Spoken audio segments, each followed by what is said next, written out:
Okay, கர்த்தருடைய வார்த்தை நேராக போவோம். நீதிமொழிகள் 23ஆம் அதிகாரம் 18ஆம் வசனத்தை நம்ம எல்லாரும் சேர்ந்து படிப்போம். நீதிமொழிகள் 23:18 நம்ம எல்லாரும் சேர்ந்து படிப்போம். நிச்சயமாகவே முடிவு உண்டு, உன் நம்பிக்கை வீண் போகாது. நிச்சயமாகவே எதிர்காலம் உண்டு. நீங்கள் எந்த காரியத்தை எதிர்பார்த்து வந்திருக்கிறீர்களோ அந்த காரியத்துக்கு நிச்சயமாகவே பதில் உண்டு. நீங்கள் எதிர்பார்த்திருக்கும் முடிவை உங்களுக்கு கொடுக்கும்படிக்கு நான் உங்கள் பேரில் நினைத்திருக்கும் நினைவுகளை அறிவேன், அது தீமைக்கல்ல சமாதானத்துக்கு ஏதுவான நினைவுகள் என்பதை தேவன் உரைக்கிறார். ஆகவே ஒரு காரியத்தை மனதில் பதித்து கொள்ள வேண்டும். கர்த்தராகிய இயேசு கிறிஸ்துவை சொந்த இரட்சகராக ஏற்றுக்கொண்டவர்களுக்கு எப்பேற்பட்ட வாழ்வு இருக்கிறது என்பதை பற்றி தான் பேசி கொண்டு வருகிறோம். எல்லாருக்கும் இல்லை, இயேசு கிறிஸ்துவை ஸ்பெசிஃபிக்காக குறிப்பிட்டு ஏற்றுக்கொண்டவர்களுக்கு இருக்கின்ற நல்வாழ்வை பற்றி வேதம் போதிக்கின்றது. ஆண்டவராகிய இயேசு கிறிஸ்துவை ஏற்றுக்கொள்ளாதவர்கள் இருப்பீர்கள் என்றால் உங்கள் நல்வாழ்வுக்கென்று கர்த்தராகிய இயேசு கிறிஸ்துவை ஏற்றுக்கொள்ளுங்கள். இந்த இயேசு யார்? ஏசாயா 25ஆம் அதிகாரம் 4ஆம் வசனத்திலிருந்து ஒரு காரியத்தை, இயேசுவை குறித்த ஒரு காரியத்தை நாம் பார்ப்போம். படிப்போம். 25ஆம் அதிகாரம் 4ஆம் வசனம். கொடூரமானவர்களின் சீரல் மதிலை மோதியடிக்கிற பெருவெள்ளத்தை போல் இருக்கையில் நீர் ஏழைக்கு பலனும் நெருக்கப்படுகிற எளியவனுக்கு திடனும் பெருவெள்ளத்துக்கு தப்பும் அடைக்கலமும் வெயிலுக்கு ஒதுங்கும் நிழலும் மானீர். இந்த இடத்துல பார்க்குறோம், கர்த்தராகிய இயேசு கிறிஸ்துவை குறித்து தீர்க்கன் ஏசாயா சொல்லும்போது இயேசுவை எப்படி வர்ணிக்கிறார் என்று சொன்னால், இயேசு பெருவெள்ளத்துக்கு தப்பும் அடைக்கலம், வெயிலுக்கு ஒதுங்கும் நிழல். எல்லாரும் சொல்லுங்கள், பெரும் வெள்ளத்துக்கு தப்பும் அடைக்கலம், வெயிலுக்கு ஒதுங்கும் நிழல். ஆமென். கவனிங்க, இந்த உலகத்திலே பெரும் வெள்ளங்களை பார்க்கிறோம், வெயிலை பார்க்கிறோம், நிலநடுக்கங்களை பார்க்கிறோம், கடல் அலைகளின் சீற்றங்களை பார்க்கிறோம், சுனாமி போன்ற பேரலைகளை பார்க்கின்றோம்.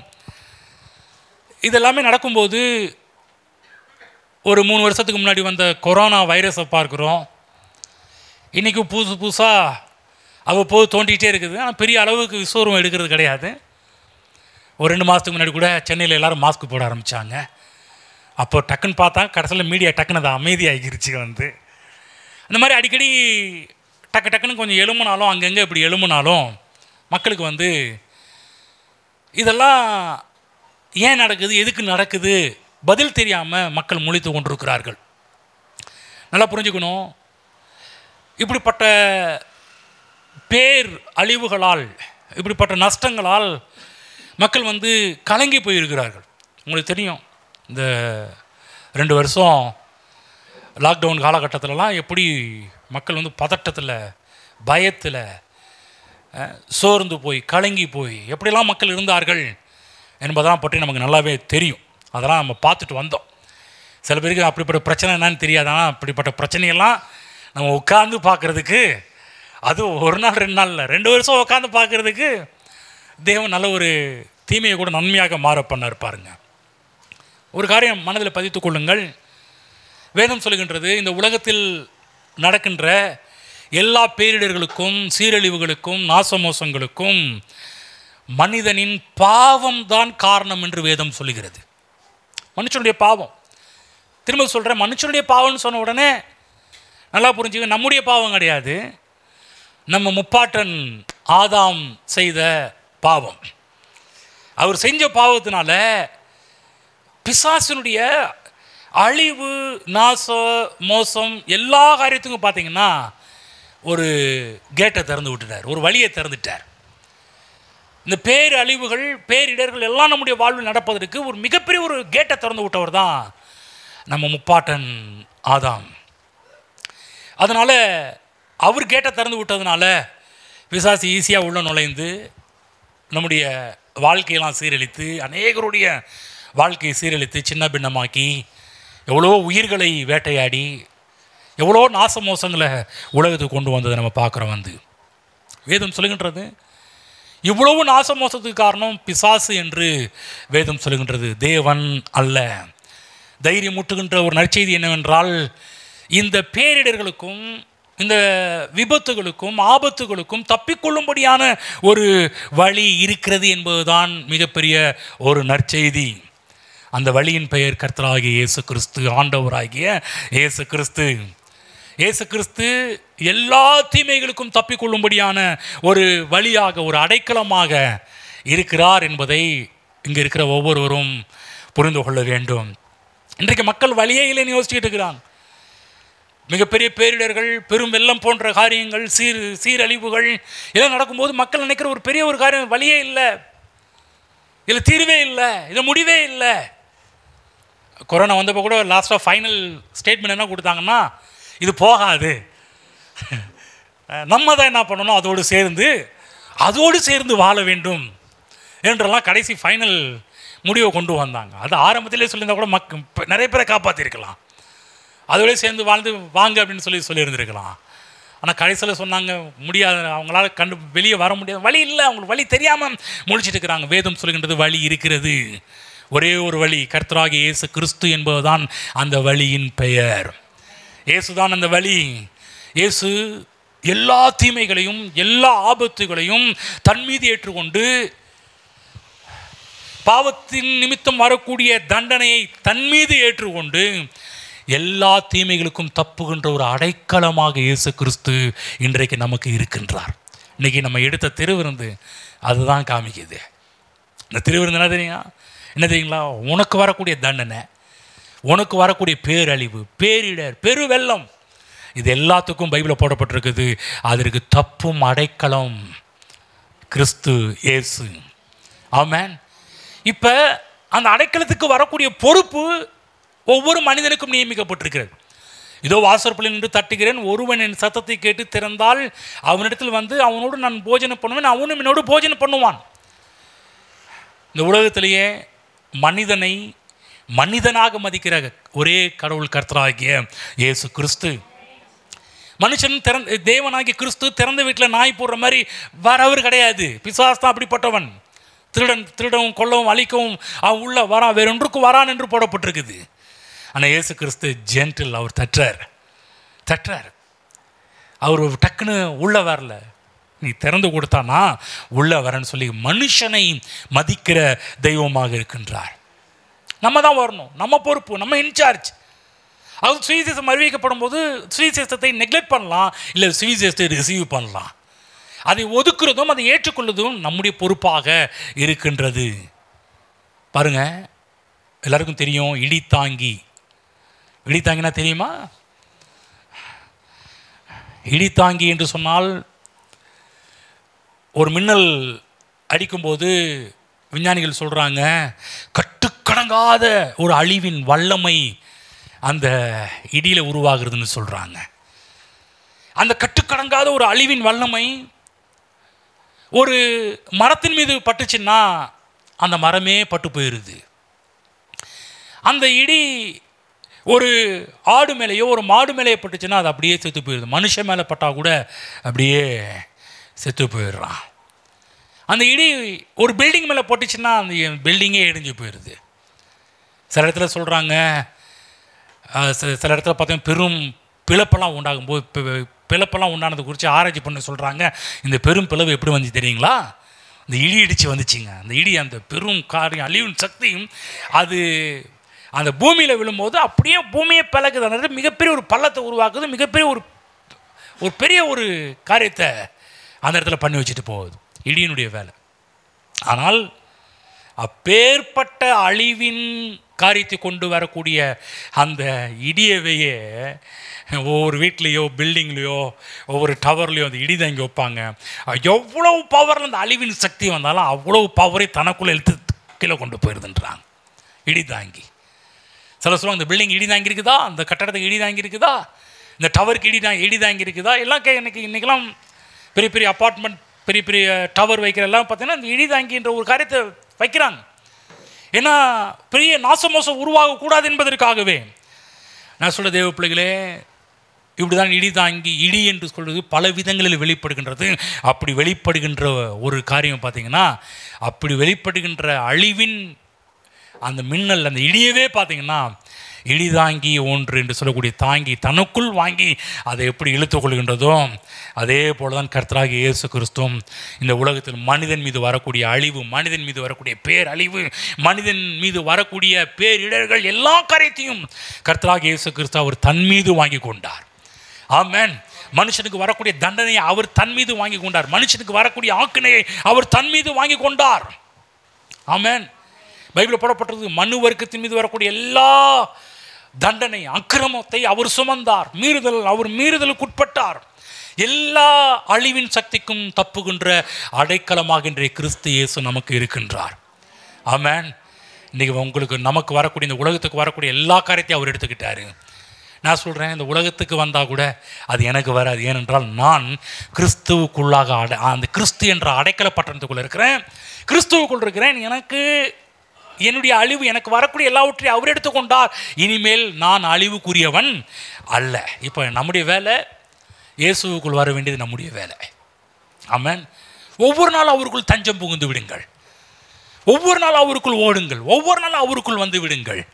நான் சொல்கிறேன், அவருக்குள் தஞ்சம் புகுந்து உங்களுக்கு இப்படி தஞ்சம் புகுந்து கொண்ட உங்களுக்கு நீங்கள் இந்த உலகத்தில் ஏற்படுகின்ற எல்லா தீமைகளுக்கும் தப்பலாம். இந்த ஊர் நிறைய புது புது வியாதிகளை பிசாசு இருக்கிறவங்களும் பிசாசு கொண்டு வந்துட்டு தான் இருப்பான் பாருங்கள். அத்தனை காரியங்களுக்கும் பேரழிவுகளுக்கும் நஷ்ட மோசங்களுக்கும் நாம் தப்பலாம். அதுதான் பழைய ஏற்பாட்டு காலத்திலே தீர்க்கன்னு சொல்கிறார், பெரும் வெள்ளத்துக்கு தப்பும் அடைக்கலம் வெயிலுக்கு ஒதுங்கும் நிழலுமாக கர்த்தராகிய இயேசு கிறிஸ்து இருக்கின்றார். இப்படி கர்த்தராகிய இயேசு கிறிஸ்துவை ஏற்றுக்கொண்டவர்கள் அடைக்கலம் மட்டுமல்ல, இந்த பூமியிலே அவர்கள் நல்வாழ்வை வாழ வேண்டும் என்று கர்த்தர் விரும்புகிறார். இந்த பூமியிலே அவர்களுக்கு எதிர்காலம் உண்டு என்று கர்த்தர் சொல்கிறார். இப்படி கர்த்தராகிய இயேசு கிறிஸ்துவை ஏற்றுக்கொண்ட ஒவ்வொருவருக்கும் வெற்றி வாழ்வு உண்டு என்று வேதம் சொல்லுகின்றது. அதற்குரியவர்கள் நாம் எல்லாருமே ஆகவே அதை பெற்று வாழ வேண்டும் என்று கர்த்தர் விரும்புகிறார். இன்னைக்கு ரட்சிக்கப்பட்ட மக்கள் இந்த பூமியிலேயே சொர்க்க வாழ்வை அனுபவிக்க வேண்டும் என்று கர்த்தர் விரும்புகிறார். எல்லாரும் சொல்லுங்கள், நான் சொர்க்க வாழ்வை அனுபவிக்க வேண்டும் என்று என் தேவன் விரும்புகிறார். ஆமென். நல்லா புரிஞ்சுக்கணும். பரலோகத்துக்கு போன பிற்பாடு தான் பரலோக வாழ்வு என்று கிடையாது. கர்த்தர் சொல்றார், நீ என்னை ஏற்றுக்கிட்டீல, நீ என்னை ஏற்றுக்கொண்டாய் அல்லவா, ஆகவே என் நிமித்தமாக நீ இந்த பூமியிலேயே பரலோக வாழ்வை உன்னால் வாழ முடியும். இந்த பூமியிலேயே உன்னால் சொர்க்க வாழ்வை வாழ முடியும். ஆமென். இந்த அறிவு நமக்கு வந்துச்சுன்னா இந்த அறிவு நம்மை விடுதலையாக்கும். தேவன் நமக்கு நல்ல ஒரு வாழ்க்கையை ஆயத்தப்படுத்தி வைத்திருக்கிறார். படிப்போம். 1 கொரிந்தியர் 2ஆம் அதிகாரத்துக்கு போவோம். 7ஆம் வசனம் எடுத்துக்கொள்ளுங்கள். எல்லாரும் என்னோடு கூட வாங்க. 1 கொரிந்தியர் 2ஆம் அதிகாரம் 7ஆம் வசனத்தை நாம் சேர்ந்து படிப்போம். உலக தோற்றத்திற்கு முன்னே தேவன் நம்முடைய மகிமைக்காக, எல்லாரும் சொல்லுங்கள், தேவன் நம்முடைய மகிமைக்காக, திரும்ப சொல்லுவோம், என்னுடைய மகிமைக்காக. அந்த நம்முடைய என்ற இடத்துல நீங்களும் நானும் இருக்கிறோம்.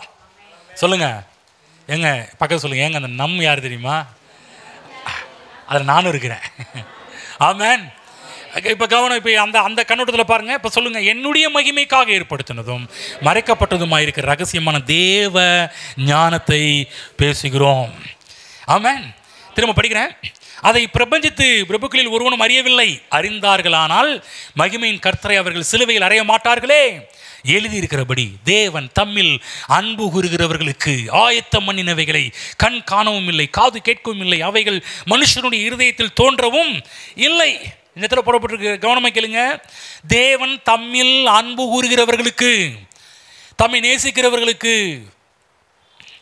தேவன் மீது பாசமாக இருக்கிறவர்களுக்கு பைபிளில் போடப்பட்டிருக்குது, தேவன் ஆயத்தம் பண்ணினவைகள். சொல்லுங்க, ஆயத்தம் பண்ணினவைகள். நல்லா புரிஞ்சுக்க. கர்த்தராகிய இயேசு கிறிஸ்துவை ஏற்றுக்கொண்ட ஒவ்வொரு பிள்ளைகளுக்கும் தேவன் ஏராளமான காரியத்தை ஆயத்தம் பண்ணி வச்சிருக்கிறார். எப்படி யாராவது வீட்டில் கெஸ்ட் வரும்போது வீட்டில் ஸ்பெஷல் கேர் எடுத்து நம்ம அது இதுன்னு தடால் புடால்னு பண்ணுறோம், ஆயத்தம் பண்ணி வைக்கிறோம். கர்த்தர் நம்ம எல்லாருமே இதாக பார்க்குறாரு, விலை உயர்ந்தவர்களாக பார்க்குறார். நமக்காக தேவன் ஆயத்தம் பண்ணினவைகள், பெரிய நன்மைகளை கர்த்தர் நமக்காக ஆயத்தப்படுத்தி வச்சிருக்கிறார். பக்கத்தில் பார்த்து சொல்லுங்கள், உங்களுக்காக தேவன் ஏராளமான நன்மைகளை ஆயத்தப்படுத்தி வைத்திருக்கிறார். ஆமென். சில மக்கள்லாம் பார்த்தீங்கன்னா, என்னங்க இன்னும் வரலையே, சில யோசிக்கிறாங்க. சொல்கிறீங்க, பெரிய பெரிய நன்மைகள்லாம் சொல்கிறீங்க, அதை பார்க்கலையே, அது வரலையே நீங்கள் நினைக்கலாம். நான் உங்களுக்கு சொல்கிறேன், விசுவாசியுங்கள். எதிர்பாருங்கள். அதான் பேசிட்டு வரோம். தேவனுடைய பிள்ளைகள் தேவனிடத்தில் நன்மையை எதிர்பார்க்கலாம். தேவனுடைய பிள்ளைகளுக்காக தேவன் ஏராளமான நன்மைகளை ஆயத்தப்படுத்தி வச்சிருக்கிறார். எதற்காக? நம்முடைய மகிமைக்காக. சில நேரத்தில் அவருடைய மகிமைக்காக பண்ணுறாரு. சில நேரத்தில் அவருடைய மகிமை ரைட்டு, அவருடைய மகிமைன்னா எல்லாரும் ஒத்துக்குவாங்க.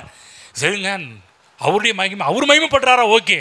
ஆனால் இங்கே பவுல் சொல்கிறார், அவருக்கு மட்டும் இல்லைப்பா, நம்முடைய மகிமைக்காகவும் தேவன் ஏராளமான காரியத்தை ஏற்படுத்தி வைத்திருக்கிறாரு. இன்னும் சொல்லப்போனால் உங்களுக்காக பெரிய நன்மைகள் ஆயத்தம் செய்து வைக்கப்பட்டிருக்கிறது. ரெடியாக இருக்குது. இனிமேல் தான் ரெடி பண்ண போறாருன்னு கிடையாது. உங்களுக்காக எல்லாம் ஆயத்தமாக்கப்பட்டிருக்கிறது. ஆகவே இந்த பூமியிலே நீங்கள் உங்கள் வாழ்க்கையை பரலோக வாழ்க்கையாக வாழலாம், சொர்க்க வாழ்க்கையாக உங்கள் வாழ்க்கை இருக்க முடியும், இருக்க வேண்டும் என்பதுதான் தேவ சித்தம். தேவ சித்தம் என்று சொல்கிறது கூட அது மாறாத சித்தம். இந்த பூமியிலே நீ பரலோக வாழ்வை அனுபவிக்க வேண்டும் என்பது கர்த்தருடைய திட்டமாக இருக்கிறது. ஆகவேதான் சொர்க்கத்தின் தேவன், பரலோகத்தின் தேவன் நமக்கு வரக்கூடிய எல்லா சாபங்களையும் நம்மீது ஏற்றுக்கொண்டு அதை சுமந்து தீர்த்து இப்போ நமக்கு அவருடைய ஆசீர்வாதத்தை எல்லாம் நமக்கு கொடுத்திருக்கிறார். நாம் நன்றாக இருக்க வேண்டும் என்று கர்த்தர் விரும்புகிறார், நல்வாழ்வை விரும்புகிறார். அவர் விரும்புகிற காரியத்தில் திரும்ப சொல்கிறேன், எந்த மாற்றமும் கிடையாது. இல்லைங்க, இந்த ஞாயிற்றுக்கிழமை அவர் விரும்புகிறாரு, திங்கக்கிழமை அவர் விட்டுடுறாரு, அப்படி கிடையாது. 24 மணி நேரம் ஒவ்வொரு செகண்டும் தேவன் நம் மீது வைத்திருக்கிற மாற்றம் அது மாறவே மாறாது. தேவன் நம் மீது வைத்திருக்கிற திட்டம், தேவன் நம் மீது வைத்திருக்கிற சித்தம் அது மாறவே மாறாது. அதுதான் நடக்கும். சொர்க்கத்தின் தேவன், பரலோகத்தின் தேவன் நமக்கு பரலோக வாழ்வை இந்த பூமியில் வாழ வேண்டும் என்று விரும்புகிறார். அதுக்காக ஒரு பெரிய ஒரு ஜெபத்தை கற்றுக் கொடுக்கிறார். படிப்போம். மத்தேயு புஸ்தகம் 6ஆம் அதிகாரம் எடுத்துக்கொள்வோம். மத்தேயு 6:9 வசனத்திலிருந்து படித்து காமிக்கிறேன். நீங்கள் ஜெபம் பண்ண வேண்டிய விதமாவது, பரமண்டலங்களில் இருக்கிற எங்கள் பிதாவே, உம்முடைய நாமம் பரிசுத்தப்படுவதாக, உம்முடைய ராஜ்யம் வருவதாக, உம்முடைய சித்தம் பரமண்டலத்திலே செய்யப்படுகிறது போல பூமியிலேயும் செய்யப்படுவதாக. எவ்வளோ ஒரு அழகான ஸ்வீட்டான ஒரு ஜெபம் பாருங்க, ஒரு மேன்மையான ஒரு ஜெபம். தேவனுடைய விருப்பத்தை இயேசு கிறிஸ்து நம்ம கற்றுக் கொடுக்கிறார். என்ன கற்றுக் கொடுக்குறாரு?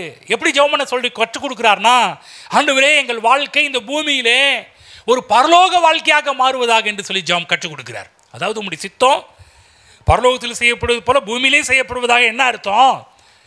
இந்த பூமியிலேயே பரலோக வாழ்வை நாங்கள் வாழ வேண்டும் என்று சொல்லி அப்படி ஜெபம் பண்ண கற்றுக் கொடுக்கிறார்.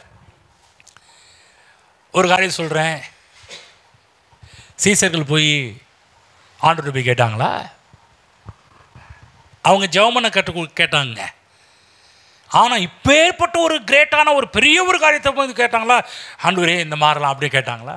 சொல்லப்போனால் இந்த சீசர்கள் பூமியில் பார்த்திங்கன்னா சாதாரண ஒரு மீன் பிடிக்கிறவர்கள். இவங்களுக்கு பெரிய ஒரு இந்த மாதிரி ப்ராட் மைண்ட் அந்த மாதிரிலாம் கிடையாது. அன்றைக்கு நாளைக்கு எவ்வளோ மீன் பிடிக்கிறோமோ அன்றைக்கி நாளை ஓட்டி அதை விற்றா போதும் என்ற நிலைமையில் வாழக்கூடியவர்கள். இப்படிப்பட்ட வாழ்க்கையில் அவங்க சிந்திக்க, இப்படிப்பட்ட ஒரு பிரமாதமான ஒரு சொர்க்கமான ஒரு பரலோகமான ஒரு வாழ்க்கையெல்லாம் அவங்க சிந்திச்சது கிடையாது. அவங்க வாழ்க்கை காலையில் நினைச்சாங்கன்னா முழிக்கிறது கடல், அந்த தண்ணி, அந்த கடல், அந்த ஆறு, அது மேலே தான் முழிக்க ஆரம்பிப்பாங்க. அப்புறம் அங்கே தான் வேலை. அது எவ்வளோ மீன் பிடிச்சிட்டு வராங்களோ அதை வச்சு தான் அன்றைக்கி எவ்வளோ மீன். இன்றைக்கி ஒரு வேளை ஒரு வலை ஃபுல்லாக பிடிச்சிட்டாங்கன்னா, அப்பா நீ நல்லா லக் அடிச்சிருக்குதுப்பா, இல்லை கொஞ்சம் இருந்துச்சுன்னா நீ போச்சு அதிர்ஷ்டம் போயிடுச்சு, அவன் வலைக்கு எல்லாம் போயிடுச்சு, நம்ம வலைக்கு ஒன்றும் மாட்டில். இப்படிப்பட்ட ஒரு நிலைமையில தான் வாழ்ந்துகிட்டு இருந்தாங்க. அப்பேற்பட்ட ஆளுக்கு தான் கர்த்தராகிய இயேசு கிறிஸ்து கற்றுக் கொடுக்குறாரு. இங்கே பாரு, ஓ நிலைமை இந்த கொஞ்சம் மீன், அந்த மீன், இந்த மீன், இது இல்லை. உன்னுடைய வாழ்க்கையில் நான் வைத்திருக்க திட்டம் என்னவென்றால், இந்த பூமியிலேயே நீ சொர்க்க வாழ்வை வாழ வேண்டும் என்று நான் விரும்புகிறேன் என்பதுதான் தேவ திட்டமாக இருந்தது. அதை அவர்களுக்கு வெளிப்படுத்துகிற, அதை உங்களுடைய ஜெபத்தில் முக்கியமான ஒரு ஜெபமாக வையுங்க என்று சொல்லி கற்றுக் கொடுக்கிறார். ஆமென். வாழ்க்கை ஃபுல்லாகவே மீன் பிடிச்சு கஷ்டப்பட்ட மக்களுக்கு சொல்கிறாரு, ஏன்ப்பா நான் வாழ்க்கை ஃபுல்லாக கஷ்டத்தை வைக்கல, வாழ்க்கை ஃபுல்லாக உன்னுடைய வாழ்விலே பரலோகத்தில் அவருடைய சித்தம் செய்யப்படுவது போல பூமியிலேயும் உன் வாழ்க்கையில் அதே சித்தம் செயல்படும் என்பதை தான் காண்பிக்கிறார். இன்னும் சொல்லப்போனால் உங்கள் வாழ்க்கையில் வந்து பூமியில் வாழ்கிற உங்கள் வாழ்க்கையில் உங்கள் வாழ்வே சொர்க்க வாழ்வாக இருக்க வேண்டும் என்று கர்த்தர் விரும்புகிறார். இன்னும் சொல்லப்போனால் பரலோகத்தின் இருக்கின்ற சந்தோஷம் உங்கள் வாழ்க்கையில் இருக்கட்டும் என்று ஜெபம் பண்ணு.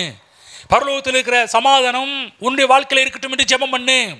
பரலோகத்தில் இருக்கிற ஐஸ்வர்யம் உன்னுடைய வாழ்க்கையில் இருக்கட்டும் என்று ஜெபம் பண்ணு. பரலோகத்தில் இருக்கிற ஆரோக்கியம் உன்னுடைய வாழ்க்கையில் இருக்க வேண்டும் என்று ஜெபம் பண்ணு. பரலோகத்திலும் சித்தம் செய்யப்படுவது போல பூமியிலையும் செய்யப்படுவதாக. ஆமென். என்னுடைய காலை ஜெபத்தில் நான் பண்ணக்கூடிய காலை எழுந்திரிச்ச உடனே பண்ணக்கூடிய ஒரு பாயிண்டில் இந்த ஒரு பாயிண்ட் இருக்கும். ஆண்டவரே, இன்றைக்கு என் வாழ்க்கையில் பரலோகத்தினுடைய சித்தம் செய்யப்படுவது போல பூமியில் இன்றைக்கி என் வாழ்க்கையில் செய்யப்படட்டும் ஆண்டவரே. ஆமென். எனக்கு இந்த சத்தியத்தெல்லாம் என் வாழ்க்கையில் கற்றுக்கொண்டு அன்றையிலேருந்து ப்ரேயரை மாற்றினேன். சும்மா காலையிலேருந்து சொன்ன கண்டது கிடையாது போட்டு உழப்பிட்டு இருக்காம, என் தேவன் இந்த பூமியில் சொர்க்க வாழ்வை வாழ வேண்டும் என்று விரும்புகிறாரே, அதுதான் என்னுடைய வாழ்க்கையில் முதல் ஜெபமாக காலையில் நினைச்ச உடனே செய்ய வேண்டிய ஒரு முதல் ஜெபமாக இருந்துச்சு. அதுதான் இயேசு கிறிஸ்து சொல்கிறாரு, அப்படி இருக்கும்படி ஜெபம் பண்ண, ஜெபி, வேண்டுதலை தேவன் மேலே வை. அதுதான் தேவ பிள்ளைகளே, உங்களுடைய உள்ளங்கள் உயர்வான உள்ளங்களாக மாறுவதாக. ஆமென். புரியுதுங்களா? சீசர்கள் அப்படி சிந்திக்கல, தேவன் சிந்திக்க வைக்கிறார். நான் சொல்ல, இன்றைக்கி சபைகளில் கூட மக்கள் பார்த்திங்கன்னா தேவன் சொர்க்க வாழ்வு வாழ வேண்டும் என்று விரும்புகிறாரு. சபை என்ன சொன்னிச்சுன்னா, இல்லை உனக்கு கஷ்டம்தான், பிரச்சனை தான், தரித்திரம் தான், நீ ஏழையாக இருந்தால் தான் பரலோகத்துக்கு போக முடியும், ஏழ்மையை விரும்புன்னு சொல்லி சபை ஒரு காலகட்டத்தில் சபையில் அதிகமான டீச்சிங் என்ன இருந்துச்சுன்னா இதுதான் இருந்துச்சு. ஆகுது சபையில் இருக்கிற விசுவாசிகளுடைய மனநிலை எல்லாமே பார்த்திங்கன்னா தரித்திர புத்தியாகவே போக ஆரம்பிச்சிச்சு, ஏழை புத்தியாகவே போக ஆரம்பிச்சிச்சு. நேற்று கூட நண்பன் பேசிகிட்டு இருக்கும்போது சொன்னார், அப்போ எல்லாம் நமக்கு இப்படிப்பட்ட ஒரு வெளிப்பாடெல்லாம் கிடைக்கலப்பா, நம்ம அப்படியே நம்மளை கொண்டு போயிட்டாங்க, அப்படியே நம்ம வாழ்ந்துட்டோம். சரி, நம்ம இப்போ கற்றுக்கிட்டதே நம்ம பிள்ளைகளுக்காவது அடுத்த தலைமுறைக்காவது நம்ம நல்ல வாழ்க்கையை கொடுக்கணும், நல்ல விதத்தில் மக்களை கொண்டு போகணும். நம்மளை கொண்டு போனவங்க தான் இப்படி கொண்டு போயிட்டாங்க. ஆனால் நம்முடைய பிள்ளைகளுக்கு தேவனை குறித்த நல்ல வெளிப்பாடுகளை கொடுக்க வேண்டும் என்பது தான். ஆமென். திரும்ப சொல்கிறேன் தேவ பிள்ளைகளே, இந்த பூமியிலேயே நீங்கள் சொர்க்க வாழ்வை வாழ வேண்டும். முன் ருசி, பரலோகத்தின் முன் ருசியை இந்த பூமியிலேயே நாம் அனுபவிக்க வேண்டும் என்று கர்த்தர் விரும்புகிறார். அதுக்கு தான் அப்படி ஜெபம் பண்ண கற்றுக் கொடுக்குறார். காலாகாலமாக கிறிஸ்தவ சபையில் இதை பாட்டாக பாடுவாங்க, டெய்லி ஹம்மிங் பண்ணி சொல்லுவாங்க. கிறிஸ்தவ பாரம்பரிய சபைகள்லாம் இந்த ஜெபத்தை பண்ணாமல் ஜெபம் முடிக்கிறது கிடையாது. நம்ம எப்படி நாத்துமாவே கர்த்தரை ஸ்தோத்திரம் சொல்கிறோமோ அதே போல் நீங்கள் பாரம்பரிய திருச்சபை குடும்பங்கள்லாம் பார்த்தீங்கன்னா இந்த ஜெபத்தை இந்த ஜெபத்தை சொல்லாமல் ஜெபத்தையும் முடிக்க மாட்டாங்க. தெரியுங்களா? இது அழகாக பாட்டு பாடுவாங்க, அழகாக சொல்லுவாங்க. நான் சொல்லக்கூடாதுன்னு சொல்ல விரும்பல. ஆனால் என்ன சொல்கிறேன்னா, இது எல்லாமே ஒரு பாரம்பரியமாக அப்படியே ஸ்லோகம் மாதிரி, ஒரு மந்திரம் மாதிரி நம்ம சொல்கிறோமே ஒழிய அந்த தாட் நம்ம உள்ளே போகிறது, இது எவ்வளோ விஷயம் இருக்குது. நான் சொல்கிறேன், இதை சொல்கிற ஒவ்வொருத்தரும் மட்டும் இதை நிறுத்தி நிதானமாக நினைக்க ஆரம்பிச்சுட்டா நான் சொல்கிறேன், இந்த ஜெபம் அப்படியே அவங்க வாழ்க்கையில் நிறைவேற ஆரம்பிக்கும். இன்றைக்கி எல்லாமே வெறும் இந்த ஜெபம் ஒரு பாட்டளவா, ஏதோ ஒரு மந்திர அளவா அப்படி போக ஆரம்பிச்சிருச்சு. நீங்கள் சொல்லணும், பரலோகத்தில் நம்முடைய சித்தம் செய்யப்படுவது போல பூமியிலே என் வாழ்க்கையிலே செய்யப்படுவதாக.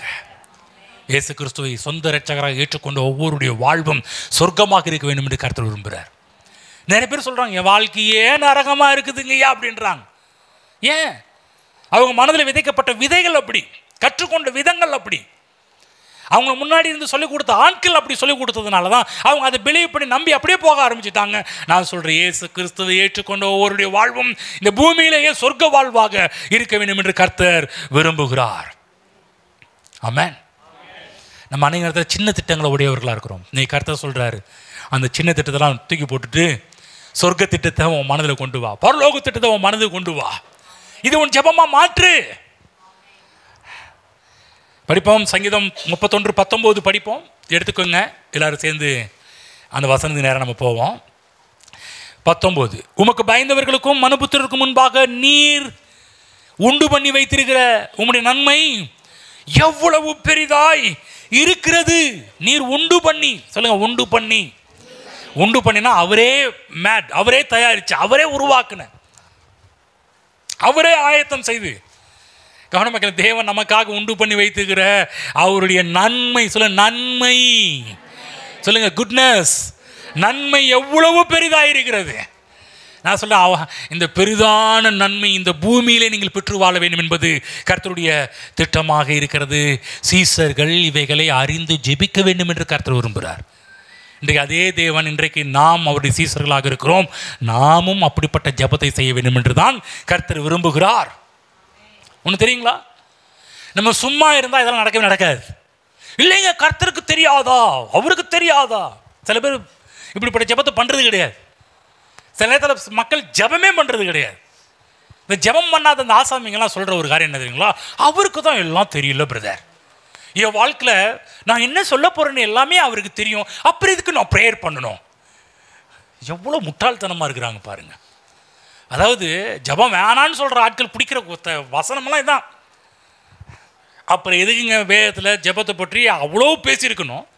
என்கிட்ட கேள்வி ஏன் சொல்லியிருக்கணும்? இப்படிப்பட்ட ஜெபத்தை செய்யணும் ஏன் சொல்லியிருக்கணும்? அவருக்கு தெரியாதா?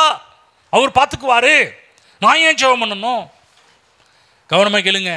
நிறைய நேரத்தில் மக்கள் இப்படி தப்பாக புரிஞ்சுக்கிட்டு வாழ்க்கையில் நல்ல காரியத்தை தேவன்கிட்ட கேட்காமலே போய் விடுகிறார்கள். இந்த காரியத்தை இயேசு கிறிஸ்து நீ கேளு அப்படின்ற இந்த ஜெபத்தில் செய். பரலோகத்தோட சித்தம் என்ன சித்தம்? அது எல்லாம் பூமியிலே உன்னுடைய வாழ்க்கையிலும் செய்யப்பட வேண்டும் என்பது தேவனுடைய திட்டமாக இருக்கிறது. ஆமென். பாருங்க, அதாவது சும்மா இருந்தால் உங்களுக்கு ஆசீர்வாதம் கிடைக்குன்னு சொன்னால் இயேசு கிறிஸ்துவெல்லாம் சொல்லிக் கொடுக்க வேண்டிய அவசியமே கிடையாது. அவர் என்ன சொல்லியிருக்கணும்? இங்கே பாருப்பா, சமணங்கால் போட்டுக்க, கை எப்படி வச்சுக்க, சும்மாவே இரு அப்படி சொல்லிட்டு போயிருக்கலாம். அந்த மாதிரிலாம் சொல்கிறாரு, கேளு, பரலோகத்திலே உம்முடைய சித்தம் செய்யப்படுவது போல பூமியிலும் என் வாழ்விலே செய்யப்படுவதாக. தேவன் நமக்காக இந்த பூமியில் நல்ல வாழ்க்கையை வைத்திருக்கிறார். நல்லா புரிஞ்சுக்கணும். சில பேர்லாம் இப்போ வாழ்கிற வாழ்க்கை நொந்துக்கிட்டு இருக்கிறீங்க. சே என்ன வாழ்க்கை அப்படின்னு. திரும்ப சொல்கிறேன், அந்த என்ன அந்த வாழ்க்கையை தேவன் விரும்பலை. நீங்கள் இந்த பூமியில் நல்ல வாழ்க்கையை வாழ வேண்டும் என்று கர்த்தர் விரும்புகிறார். யோசித்து பாருங்கள், கல்வாரி சிலுவையிலே ஏன் இத்தனை பாடுகள், ஏன் அவ்வளோ வேதனைகள், சொல்லன்னா பாடுகள். சிலுவையிலே இயேசு கிறிஸ்து சிலுவையில் பாடுபட்டது போல இந்த பூமியில் எந்த மனிதனும் பாடுபட்டது கிடையவே கிடையாது. தெரியுங்களா? சிலுவை மரணத்திலேயே இயேசு பட்ட மரணத்தை போல இந்த பூமியில் எந்த ஒரு மனிதனும் சிலுவை மரணத்தை சந்தித்ததே கிடையாது. நன்றாக மனதில் வைத்துக் கொள்ளுங்கள். சிலுவை மரணம் என்பது திடீரென்று வந்ததல்ல. சிலுவை மரணம் என்று சொல்லக்கூடியது ரோமர்களுடைய ஆட்சி காலகட்டத்தில் கொடுக்கக்கூடிய ஒரு தண்டனை முறை. எப்படி நம்ம ஊரில் இந்தியாவில் கைதிகளுக்கு கொடுக்கக்கூடிய, அக்யூஸ்டு கொடுக்கக்கூடிய தண்டனை என்ன? தூக்கு தண்டனை. சில ஊரில் சுட்டு கொண்டுவாங்க, சில இடத்துல எலக்ட்ரிக் சேரில் வச்சு கொள்ளுவாங்க. ஒவ்வொரு நாட்டுக்கும் தண்டனை வேறுபடும். ஆனால் ரோமர்களுடைய ஆட்சி காலகட்டத்தில் தண்டனை என்ன? சிலுவையில் அறைவார்கள் அவங்கள. இயேசு கிறிஸ்து சிலுவையில் இருந்தாங்க. நான் சொல்கிறேன், அதுவரை அவ்வளோ சிலுவை மாறல் நடந்தது. ஆனால் இயேசுவுக்கு நடந்த சிலுவை மாறினதை போல அதுக்கு முன்னாடி நடந்தது கிடையவே கிடையாது. அவ்வளவு பாடுகளையும் இயேசு ஏன் பட்டார் என்றால், அந்த பாடுகளை நாம் படக்கூடாது என்பதற்காக, அந்த வேதனைகளை நாம் படக்கூடாது என்பதற்காக, அந்த துன்பங்களை நாம் படக்கூடாது என்பதற்காக. ஆமென். பாவத்தினால் ஏற்பட்ட சாபத்தை நாம் அனுபவிக்க கூடாது என்பதற்காகத்தான் கல்வாரி சிலுவையில் அத்தனை அவர் எடுத்துக்கிட்டார். ஆமென். பெரு வெள்ளம் அதை அவர் எடுத்துக்கிட்டார், பேரிடர் அவர் எடுத்துக்கிட்டார், எல்லாவற்றையும் அவர் எடுத்துக்கொண்டார். ஆமென். ஏன் அவர் ஏன் எடுத்துக்கிட்டார்? நம்ம நல்லா இருக்குன்றதுக்காக. ஒருத்தர் சொன்னார் பாருங்க, இயேசு கிறிஸ்து பாடுபட்டார் என்றால் நாமும் கஷ்டப்படணுன்றதுக்காக தாங்க அவருக்கு பாடுபட்டார். நிறைய மக்கள் விசுவாசிக்கிறாங்க, இயேசு கஷ்டப்பட்டது போல நாமும் கஷ்டப்படணுங்க, இயேசு கிறிஸ்து பாடுபட்டது போல நாமும் பாடுபடணுங்க. நிறைய பேரில் பாருங்க, இன்றைக்கும் சில கிறிஸ்தவங்க இந்த குட் ஃப்ரைடே அன்றைக்கெல்லாம் பார்த்தீங்கன்னா இன்றைக்கும் சிலுவையில் ஆணி அடிச்சுக்கிட்டு, சிலுவையில் தொங்கிக்கிட்டு இன்றைக்கும் பல கலாட்டா பண்ணிட்டு இருக்கிறாங்க. அவரை போலவே கர்த்தர் என்னையை போல் நீ வரக்கூடாதுரா, அதுக்காக நீ பட வேண்டிய எல்லா தண்டனையும் அவர் எடுத்துக்கொண்டார். ஆமென். ஏன்? எதுக்கு? இந்த பூமியில நான் நல்வாழ்வு வாழணும், நீங்க நல்வாழ்வு வாழணும், நாம் நல்வாழ்வு வாழ வேண்டும் என்பதற்காக. ஏன் பாடுபட்டார்? நீங்க பாடுபடக்கூடாது என்பதற்காக, நீங்கள் வேதனைப்படக்கூடாது என்பதற்காக. ஆமென். திரும்ப சொல்லுங்க, கர்த்தர் எனக்காக நல்வாழ்வை வைத்திருக்கிறார். ஆமென். கர்த்தர் நமக்காக சமாதானத்தையும் இளைப்பாறுதலையும் ஆரோக்கியத்தையும் தேவன் நமக்காக உண்டு பண்ணி வைத்திருக்கிறார். சாபங்கள் எல்லாவற்றையும் அவர் எடுத்துக்கொண்டார். எவ்வளோ பெரிய ஒரு காரியம் தெரியுங்களா? பைபிள் கலாத்தியர் 3ஆம் அதிகாரம் போங்க. கலாத்தியர் 3:13 வசனத்தையும் 14 வசனத்தையும் சேர்ந்து படிப்போம். 13-14. கலாத்தியர் 3ஆம் அதிகாரம் 13-14. மரத்திலே தூக்கப்பட்ட எவனும் சபிக்கப்பட்டவன் என்று எழுதியிருக்கிறபடி கிறிஸ்து நமக்காக சாபமாகி, சொல்லுங்க, நமக்காக சாபமாகி. ஆமென். எவ்வளோ அழகாக சொல்கிறார். நமக்காக சாபமாகி நியாயப்பிரமாணத்தின் சாபத்திற்கு நம்மை நீங்களாக்கி மீட்டு கொண்டார். காரணம் என்னவென்றால் ஆபிரகாமுக்கு உண்டான ஆசீர்வாதம் கிறிஸ்து இயேசுவினால் புறஜாதிகளுக்கு வரும்படியாகவும் ஆவியை குறித்து சொல்லப்பட்ட வாக்குத்தத்தத்தை நம் விசுவாசத்தினால பெரும்படியாகவும் இப்படி ஆயிற்று. எவ்வளோ பெரிய ஒரு வெளிச்சத்தை கொடுக்கிறார். கிறிஸ்து நமக்காக சாபமானார். கிறிஸ்து எனக்காக சாபமானார். எதற்காக? சாபத்திற்கு என்னை நீங்களாக்கி மீட்டுக்கொண்ட பைபிள் சாபத்திற்கு என்னை நீங்களாக்கி மீட்டுக்கொண்டார். ஆமென். கிறிஸ்து சாபமானார் என்று சொல்லக்கூடிய காரியம் ரொம்ப ஆச்சரியமா இருக்குது. ஏனென்றால் கிறிஸ்து காலத்திற்கு அப்பாற்பட்டவர், ராஜாதி ராஜா. கிறிஸ்து காலங்களை கடந்த தேவன், சர்வ வல்லமையுள்ளவர். ஒரு பக்கம் கிறிஸ்து சாபமானார் என்பது நமக்கு ஒரு ஆச்சரியமான ஒரு காரியமாக இருக்குது. இன்னொரு பக்கம் கிறிஸ்து சாபமானார் என்று சொல்லக்கூடிய ஒரு காரியம் மக்களுடைய கண்களிலே கண்ணீர் வர ஆரம்பிக்குது. அவர் சாபம் பாடுகள்லாம் பார்க்கும்போது. நான் சொல்கிற தேவ பிள்ளைகளே, கிறிஸ்து மகா பெரியவர். நாம் எல்லாருமே பைபிளில் போடப்பட்டிருக்குது புல்லுக்கோப்பான மனிதர் என்று போடப்பட்டிருக்குது. அப்படிப்பட்ட மக்கள். ஆனால் ஏன் இயேசு கிறிஸ்து நமக்காக சாபமானார் என்றால், நாம் சாபத்தில் நீங்களாக்கி மீட்டு கொண்டது மட்டுமல்லாமல் ஆபிரகாமின் ஆசீர்வாதம் நமக்கு வரும்படியாக, நமக்கு ஆபிரகாமுக்கு உண்டான ஆசீர்வாதம் கிறிஸ்து இயேசுவின் மூலமாக நமக்கு வரும்படியாக தான் அவர் சாபமானார். ஆமென். நல்லா புரிஞ்சுக்கணும். ஏன் சாபமானார்? ஒரே காரணம். அஸ்திபாரம் என்ன? அன்பு. ஆமென். எதற்கு? ஏன் அவர் சாபமானார்? எதற்காக சாபமானார்? கிறிஸ்துவின் அன்பு. ஆமென். பாட்டு பாருங்க. இயேசுவின் அன்பு இது ஒப்பில்லாத அன்பு, இயேசுவின் அன்பு அது பூரண அன்பு. ஒப்பில்லாத அன்பு. உப்பில்லாத அன்பு இல்லை. ஒருத்தர் அப்படிதான், என்னங்க உப்பில்லாத அன்புனா இயேசுவின் ஒப்பில்லாத, அதை கம்பேர் பண்ணவே முடியாது. எந்த உலகத்தில் எந்த அன்போடும் அந்த அன்பை கம்பேர் பண்ணவே முடியாது. ஆமென். அப்போ ஏன் சிலுவை சொல்லுது, நான் உன்னை நேசிக்கிறேன். ஆமென். சொல்லுங்கள், இயேசு என்னை நேசிக்கிறார். பக்கத்தில் சொல்லுங்க, இயேசு உங்களை நேசிக்கிறாருங்க. ஏங்க என்னங்க வெளில ஃபீலிங் இல்லாமல் சொல்கிறீங்க? நான் எவ்வளோ ஃபீலிங்காக சொல்கிறேன், சும்மா ஏதோ சொல்ல பக்கத்தில் ஃபீலிங்காக சொல்லுங்கள், இயேசு உங்களை நேசிக்கிறாருங்க. நீங்கள் சொல்லும் போதே பக்கத்தில் இருக்கவங்களே கண்ணீர்லாம் போயிடணும், கஷ்டம்லாம் நீங்கிடணும். இயேசு உங்களை அந்த வார்த்தையை கேட்கும்போது. ஆமென். இயேசு என்னை நேசிக்கிறார். வெளியே போகும்போது சொல்லும்போது கவனமாக சொல்லணும். புரியுதுங்களா? இயேசு உங்களை நேசிக்கிறார்னு. அப்படி தான் பாருங்கள். ஒரு கிராமத்தில் ஒரு பாட்டிகிட்ட போய், பாட்டி இயேசு உங்களை நேசிக்கிறாருன்னா, ஏய் என் வீட்டுக்காரர் சண்டைக்கு வந்துடுவான்டா அப்படின்னு சொல்ல ஆரம்பித்தாங்களாம் பாருங்க. அப்படி இல்லை, கொஞ்சம் பார்த்து சொல்லணும். புரியுதுங்களா? நீங்கள் பாட்டுக்கு சும்மா இயேசு உங்களை நேசிக்கிறார் சொல்லி எந்த சூழ்நிலாம் பார்த்து சொல்ல வேண்டியதாக இருக்குது எனக்கு சரி. இப்போ பக்கத்து இயேசு உங்களை இப்போ நம்ம இங்கே கிளியராக சொல்லலாம். இங்கே பிரச்சனை சொல்ல, இயேசு உங்களை நேசிக்கிறார், கவலைப்படாதீர்கள். கண்ணீர் வெடிக்காதீர்கள். இயேசு உங்களை நேசித்தபடியால் உங்களுக்காக சாபமானார். ஆபிரகாமின் ஆசீர்வாதம் உங்களுக்கு வரும்படியாக அப்படி செய்தார். ஆமென். ஆகவேதான் தேவ பிள்ளைகள் கல்வாரி சிலுவையை ஒரு நாளும் மறக்கக்கூடாது. ஆகவேதான் திருவந்த தேவன் ஏற்படுத்தினார்.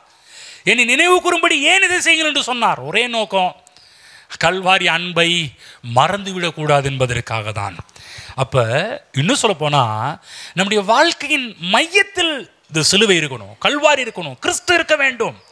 ஏசாயா புஸ்தகம் போவோம். ஏசாயா புஸ்தகம் 53ஆம் அதிகாரம் போவோம். ஏசாயா 53 4-5 வசனங்களை சேர்ந்து படிப்போம்.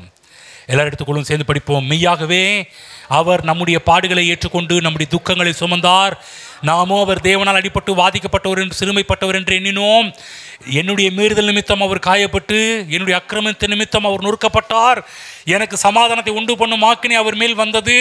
அவருடைய தழும்புகளால் நான் குணமாகிறேன். ஆமென். புரிஞ்சுச்சுங்களா? சிலுவையை சித்தரிப்பதற்கு இதை போல ஒரு அழகான பழைய ஏற்பாட்டில் ஒரு காரியம் இருக்க முடியாது. அவ்வளோ அழகாக இந்த இடத்துல சிலுவையில் நடந்த விஷயங்களெல்லாம் சித்தரிச்சிருக்கிறார் பாருங்கள். இன்னொரு இடத்துல கூட சிலுவையை அழகாக சித்தரிக்கிறார். அங்கே நான் போயிட்டு வருவோம். என்னாகும் புஸ்தகம் 21ஆம் அதிகாரம். அங்கு கூட சிலுவையை அழகாக தேவன் சித்தரித்து வைத்திருக்கிறார். அங்கே போயிட்டு வருவோம். என்னாகும் 21ஆம் அதிகாரம் எடுத்துக்கொள்வோம். அதில் 4ஆம் வசனத்தையும் 5ஆம் வசனத்தையும் நாம் எல்லாரும் சேர்ந்து படிப்போம். அற்புதமான ஒரு பகுதி, சேர்ந்து படிப்போம். 4-5 வசனங்கள். அவர்கள் ஏதோம் தேசத்தை சுற்றி போகும்படிக்கு ஓர் என்னும் மலையை விட்டு சிவந்த சமுத்திரத்தின் வழியாய் பிரயாணம் பண்ணினார்கள். வழி நிமித்தம் ஜனங்கள் மனமடிவடைந்தார்கள். ஜனங்கள் தேவனுக்கும் மோசேக்கும் விரோதமாய் பேசி, நாங்கள் வனாந்திரத்திலே சாகும்படி நீங்கள் எங்களை எகிப்து தேசத்திலிருந்து வர பண்ணினது என்ன? இங்கே அப்பமும் இல்லை, தண்ணீரும் இல்லை. இந்த அற்பமான உணவு எங்கள் மனதுக்கு வெறுப்பாக இருக்கிறது என்றார்கள்.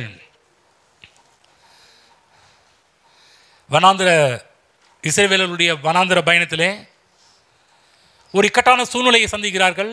ஏதோம் அந்த பட்டணத்தை கிராஸ் பண்ணணும். அந்த பட்டணத்தின் வழியாக போனால் ஈஸியாக போயிடலாம், இல்லைன்னா மலையை சுற்றி வரணும். அதனால் மோசஸ் ஏதோமின் ராஜாட்ட போய் பர்மிஷன் கேட்குறாரு. கொஞ்சம் உங்கள் நாட்டு வழியாக நாங்கள் போகணும், எங்களுக்கு கொஞ்சம் இடம் கொடுங்க. மோசஸ் சொல்கிறாரு.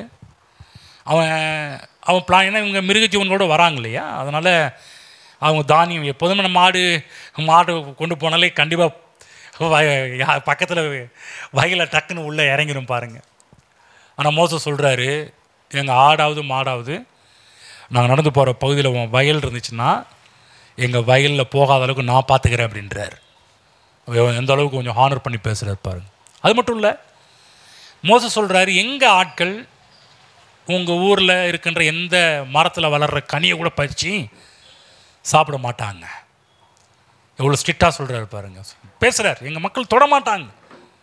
ஏன்னா இந்த ஜனம் வேறு ஜனம்ப்பா. இந்த ஜனம் இந்த ஜனத்தை போசிக்கிறது கர்த்தர் இருக்கிறார். எங்கள் ஜனம் ஊரில் வளர்கிற தானியத்தை சாப்பிட்றதுக்கு என் மிருக ஜீவன்களில் கர்த்தர் அழகாக போஷிக்கிறார் எங்கள் மிருக ஜீவன்களை. அது மட்டும் இல்லை, எங்கள் ஜனங்கள் மரத்தின் கனியெல்லாம் சாப்பிட மாட்டாங்க, திராட்சை பழத்தெல்லாம் எடுத்து புசிக்க மாட்டார்கள். நம்ம ஊரில் எடுத்துக்கிட்டு வச்சுக்கோங்களேன், அன்றைக்கி போன கொஞ்ச நாளைக்கு முன்னாடி இளம்பிள்ளையில் சென்னையிலேருந்து ஒரு டீம் வந்திருந்தாங்க சுவிசேஷம் அறிவிக்கிறதுக்காக. இந்த டீம் போகிற இடத்துலாம் எல்லா இடத்துலையுமே கை வைக்க ஆரம்பித்தாங்க. கொய்யாக்கா மரத்தை பார்த்தா கொய்யாக்கா பறிச்சிடுறாங்க, சீத்தா மரத்தை பார்த்தா சீத்தா பறிச்சிடுறாங்க, பூ மரத்தை பார்த்தா பூ பறித்து வச்சிடுறாங்க. சில நேரத்தில் நீங்கள் நினைக்கிறீங்க, பாஸ்டர் நாங்களும் அப்படிதான்ற மாதிரி இருக்குது. நம்ம கூட என்ன பண்ணுறோம்னா கேட்காம கொள்ளாமல் கை வச்சுடுறோம். நான் சொல்கிறேன், ஒரு காரியம் கவனமாக கேளுங்க. இங்கே இருக்க உங்களுக்கு சொல்கிறேன், யார் வீட்டு மரத்தில் எது வளர்ந்தாலும் அவங்க பர்மிஷன் இல்லாமல் நீங்கள் கை வைக்கக்கூடாது. புரிஞ்சுச்சிங்களா? அந்த ஒரு கெத்து இருக்கணும். எங்கள் ஆண்டவர் இருக்கிறாருப்பா, என்ன இதை விட பெஸ்ட்டெல்லாம் கொடுப்பார். நம்ம என்ன பண்ணுறோம், சில இடத்துல சில்லித்தனமாக நடந்துக்கிறோம். இவர் வந்து மோச சொல்கிறார், இங்கே பாரு, எங்கள் ஜனங்கள் ஒரு பயப்புள்ள கூட எந்த தோட்டத்தில் எதையுமே பறித்து சாப்பிட மாட்டாங்க. யோசிச்சு பாருங்கள். அப்போனா எந்த அளவுக்கு பேசுகிறாரு பாருங்க ஒரு பாஸ்டர் மோசஸ் லீடர். அது மட்டும் இல்லை, இன்னொரு காரியத்தையும் மோசஸ் சொல்கிறாரு இந்த ராஜாட்ட, உங்கள் ஊரில் தண்ணியை கூட நாங்கள் காசு கொடுத்து வாங்கி குடிக்கிறோம்ப்பா அப்படின்னாங்க. அன்னைக்கே என்ன பேச்சு பேசுகிறாரு பாருங்க நம்ம ஆளு மோசஸ் வந்து. இந்த எப்போதுமே தண்ணி வந்து எங்கே போய் கேட்டாலும் ஓசியாக கொடுத்துருவாங்க. ஒரு காலகட்டத்தில் ஓசியாக கொடுத்தாங்க, இப்போயெல்லாம் பாருங்கள் ஓசி இல்லை. அதாவது தமிழ்நாட்டு மக்கள் மதிக்கிறோம், தமிழர்கள் இந்த பண்பாடை மதிக்கிறவங்களாம் தண்ணி கேட்டால் உடனே கொடுத்துருவாங்க. ஆனால் சில இடத்துல வந்து காசு கொடுத்தா தான் தண்ணி. ஆனால் அன்னைக்கே நம்ம ஆள் மோசஸ் சொல்கிறாரு, ராஜா இந்தமாரி எங்கள் ஆட்கள் உள்ள உங்கள் ஊர் வழியாக கிராஸ் பண்ண போகிறோம், ஒருவேளை தண்ணி தாகம் எடுத்தால் கூட தண்ணியை நாங்கள் காசு கொடுத்து வாங்கி குடிக்கிறோம்ப்பா. பாருங்கள் எவ்வளோ ஒரு இந்த அளவுக்கு எந்த அளவுக்கு இறங்கி பேசுகிறாரு. இறங்கி பேசும்போது சும்மா மட்டமாக பேசலை, தேவனுடைய பிள்ளை மாதிரி பேசுகிறார். ஓப்ளஸாக பேசலை. அவர் பேசுகிற பேச்சிலே ஒரு மெச்சூர்டு தன்மை தெரியுது. நாங்கள் கையேந்தி வாழ்கிற கூட்டம் கிடையாது, கை கொடுத்து இறைச்சி வாழ்கிற கூட்டம் ஐயா. ஓசியில் வாழ்கிற கூட்டம் கிடையாது, காசு கொடுத்து வாங்கி சாப்பிட்ற கூட்டம். ஆமென். ஆனால் இவ்வளோ சொல்லி இந்த ஏதோமின் ராஜா கேட்கவே இல்லை. சொல்லிட்டா, நான் எங்கள் நாட்டு வழியாக உன்னை விடவே முடியாது அப்படின்ட்டோம். அதனால் என்ன பண்ணாலும் மோசஸ், சரி வேறு வழி இல்லை, நம்ம எல்லோரும் பெட்டி பெட்டிகளாக எடுத்துகிட்டு சுற்றி ரவுண்ட் அடிச்சு தான் வரும்னு சொல்லிட்டு எல்லாம் 2 ரவுண்ட் அடிச்சுட்டு வராங்க. இப்படி வரும்போது தான் நான் திரும்ப இப்போ புரியும் பாருங்க, இப்போ புரியும் பாருங்க, படிக்கிறேன் பாருங்க. அதே இடத்துக்கு போவோம். 21ஆம் அதிகாரம் 4-5 அவர்கள் ஏதோம் தேசத்தை சுற்றி போகும்படிக்கு ஓர் என்னும் மலையை விட்டு சிவந்த சமுத்திரத்தின் வழியாய் பிரயாணம் பண்ணினார்கள். வழியின் நிமித்தம் ஜனங்கள் மனமடிவடைந்தார்கள். வழி நிமித்தம். ஏன் ஏதோ நாட்டு வழியாக போய் ஈஸியாக போயிருக்கலாம். இந்த பாதை கொஞ்சம் கொஞ்சம் வித்தியாசமான கரடு முரடான ஒரு பாதையாக, அந்த பாதையில் நடந்து போனது நிமித்தமாக மக்கள் எல்லாருமே மனமடிந்து போனார்கள். யோசிச்சு பாருங்க தேவ பிள்ளைகளே. மோசே இஸ்ரவேல் ஜனங்களை சுற்றி அந்த மலையை சுற்றி ஓர் என்னும் மலையை சுற்றி நடக்க பண்ணுறார். ஜனங்கள் மனமடிகிறார். இந்த எப்படி மனமடிகிறாங்க பாருங்க. 5ஆம் வசனம். ஜனங்கள் தேவனுக்கும் மோசைக்கும் விரோதமாய் பேசி, நாங்கள் வனாந்திரத்தில் சாகும்படி நீங்கள் எங்களை எகிப்து தேசத்திலிருந்து வரப்பண்ணினது என்ன? இங்கே அப்பமும் இல்லை தண்ணீரும் இல்லை, இந்த அற்பமான உணவு எங்கள் மனதுக்கு வெறுப்பாய். பா, என்ன ஒரு கெட்ட வார்த்தை பேசுகிறாங்க பாருங்க. பைபிளில் போடப்பட்டிருக்கு மன்னா, பைபிளில் போட தூதர்களின் அப்பம். மன்னா பலவான்களின் ஆகாரம் என்று போடப்பட்டிருக்கு, பரலோகத்தின் உணவு என்று போடப்பட்டிருக்கு. மன்னாவை குறித்து ஒரு இடத்துல வர்ணிக்கிற அவ்வளோ ருசியான ஒரு சாப்பாடு. ஆனால் இந்த ஜனம் பாருங்க, மன்னா எங்களுக்கு வெறுப்பாக இருக்குதுன்றானுங்க. தேவ பிள்ளைகளே, தேவனில் நமக்கு ஒரு பாடத்தை இன்னைக்கு கற்றுக் கொடுக்கிறார். கர்த்தருடைய நன்மைகளை அற்பமாக நினைக்காதீர்கள்.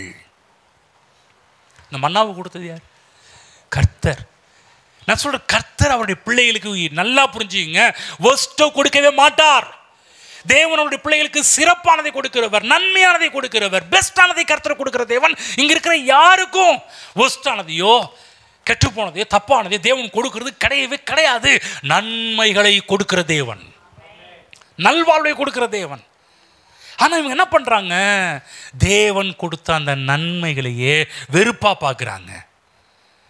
ஒன்று தெரியுங்களா தேவ பிள்ளைகளே, தேவன் கொடுத்த எல்லா நன்மைகளுக்கும் சாகிற வரையிலும் நன்றி உள்ளவர்களாக இருக்கணுங்க. நல்லா புரிஞ்சுக்குங்க. நான் ஒவ்வொரு டைம் எங்கள் வீட்டில் இருக்கும்போதெல்லாம் செவுத்து மேலே கை வச்சா கூட டக்குன்னு, ஆண்டவரே இந்த செவுத்துக்காக இப்படிப்பட்ட ஒரு இடத்துல இருக்க வச்சிருே, உமக்கு நன்றி. எந்த பக்கம் திரும்பி எந்த ஒரு டைம் வந்தாலும் உடனே, ஆண்டவரே, பாத்ரூம்குள்ளே உள்ளே போனால் கூட ஒவ்வொரு திங்ஸை பார்த்து அதுக்கும் தேங்க்ஸ் சொல்லிட்டு இருப்பேன். எங்கள் பாத்ரூம்குள்ளே போய் நான் எப்படிங்க? ஆமென். சட்டையை எடுத்து மாட்டும்போது, ஆண்டவரே இந்த ஒரு சட்டையை கொடுத்தீங்க, உமக்கு நன்றி. இந்த உணவு சாப்பிடும் போதெல்லாம் அந்த இப்படிப்பட்ட சாப்பாடெல்லாம் கொடுத்தீரு உமக்கு நன்றி. ஆமென். ஒன்று சொல்கிறேன், நீ கர்த்தருங்க வந்தாலும் நான் சொன்னது அவர் ஆமேன்னு சொல்லிட்டு போவார். சும்மா ஏதோ வந்து சொல்லணுமே பேசணுமேன்றதுக்கெல்லாம் பேசலைங்க. இன்றைக்கி சொல்கிறேன், கர்த்தர் இங்கே வந்து பண்ணால் கூட இந்த லியோ அப்படி சொன்னானா அப்படின்னு நீங்கள் கர்த்தரை கேட்டால் கூட அவன் சொன்னது 100க்கு 100 உண்மைன்னு தான் சொல்லுவார் வந்து. ஆமாம். எதையும் அற்பமான்றதில்ல. வண்டி மாறுனுச்சு, ஒரு ஆம்னி வந்துச்சு. நான் ஒரு நாளும் என் மனைவி பிள்ளைங்க கூட ஒரு மாதிரி நினச்சா கூட ஒரு நாளும் அந்த வண்டியில் உட்காரும்போது பிஎம்டபிள்யூ காரில் உட்கார மாதிரி தான் உட்காடுறேன்.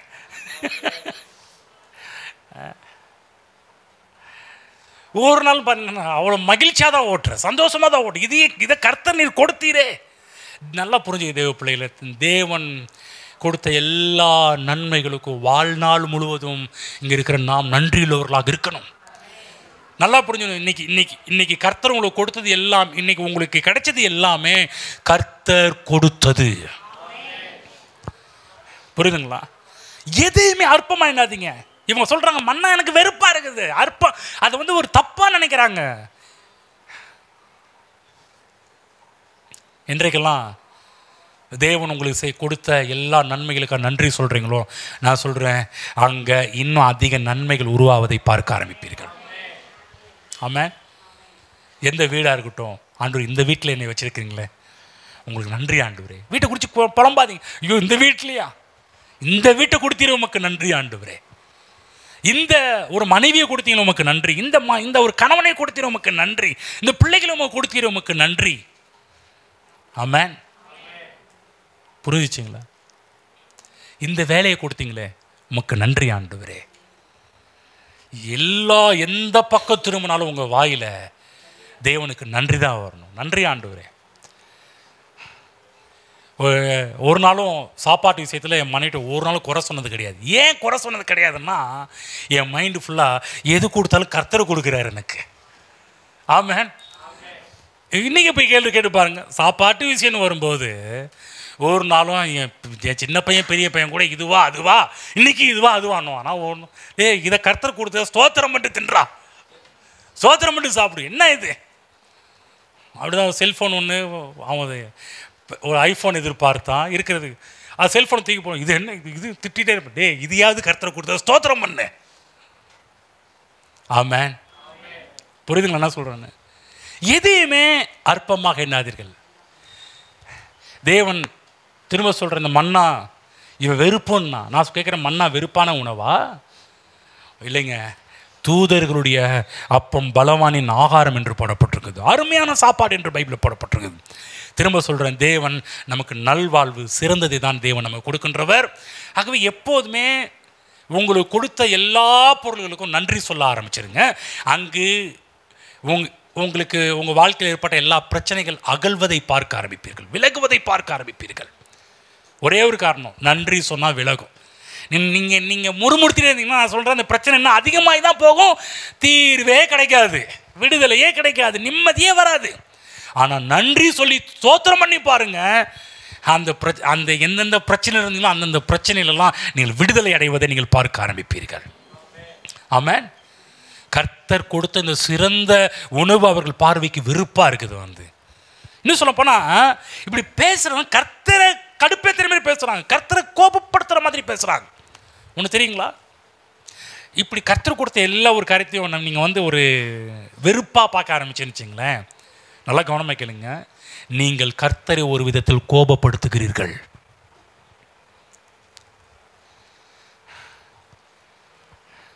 புரிஞ்சிச்சிங்களா என்ன சொல்கிறேன்னு? எல்லாத்துக்கும் ஸ்தோத்திரம், எந்த ஒரு காரியத்துக்கும் ஸ்தோத்திரம் பண்ணி வாழ பழகிக்கொள்ளுங்கள். நான் சொல்கிறேன், நன்மையான வழிகள் திறக்கப்படுவதை நீங்கள் பார்க்க ஆரம்பிப்பீர்கள். 21:6 படிக்கின்றேன்.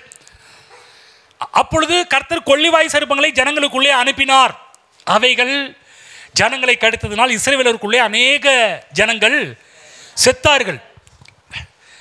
கவனமாக கேளுங்க, இந்த இடம் பெரிய பிரச்சனைக்குரிய ஒரு இடம். பார்த்தீங்களா பைபிள் என்ன போட்டிருக்குன்னு பார்த்தீங்களா? கர்த்தர் என்ன வேலை செய்கிறாருன்னு பார்த்தீங்களா? கர்த்தர் கொள்ளிவாய் சர்ப்பங்களை ஜனங்களுக்குள்ளே அனுப்பினார். இன்றைக்கும் பைபிளில் இப்படிப்பட்ட ஒரு சில வசனத்தினால இந்த கிறிஸ்தவ விசுவாசிங்க பண்ணுற அக்கப்போர் இருக்குது பாருங்கள், தாங்கவே முடிய மாட்டேனுது. எதுக்கு ஒருத்தர் பைபிளில் எப்படி போட்டிருக்குல்ல, பைபிளில் எப்படி போட்டிருக்குல்ல, உடனே அதை பாருங்க அப்படின்னு வாங்க. இங்கே போட்டு பாருங்க, நீங்கள் இந்த பைபிள் தானே வச்சுருக்கிறீங்க, இந்த எடுத்து படிங்க அப்படின்னு நம்மள்டே சொல்லுவாங்க. எடுத்து படிங்க, என்ன போட்டிருக்குது, யார் அனுப்புனா போடப்பட்டிருக்குது, கர்த்தர் அனுப்புனார் போட்டிருக்குதா? ஆமாம். அப்போ நான் சொல்கிறேன் கர்த்தர் தான் அதெல்லாம் பண்ணிட்டு இருக்கிறாருன்னு வாங்க. கவனமாக கேளுங்க. சில நேரத்தில் நீங்கள் சில விஷயங்களை வந்து நீங்கள் அப்படியே எடுத்துக்கிட்டிங்கன்னா பிரச்சனை தான். கொஞ்சம் என்ன பண்ணணும், கொஞ்சம் அதை கொஞ்சம் விலாவாரியாக பார்க்க ஆரம்பிக்கணும். நான் கேட்குறேன், கர்த்தர் கொள்ளிவாய் செருப்பங்களை அனுப்புறதுக்கு பரலோகத்தில் கர்த்தர் கொள்ளிவாய் செருப்பங்களை தனியாக என்ன சொல்கிறாங்க, அந்த பண்ணை மாதிரி வச்சு பாம்பு பண்ணை மாதிரி வச்சு வளர்த்திட்டு இருக்கிறாரா?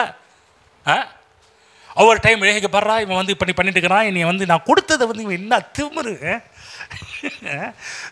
என்ன கொழுப்பு உனக்கு இருக்கும், நான் இவ்வளோ இது கொடுத்துருக்குறேன், இன்னும் அதான் பேசுகிறான் பாடுறா.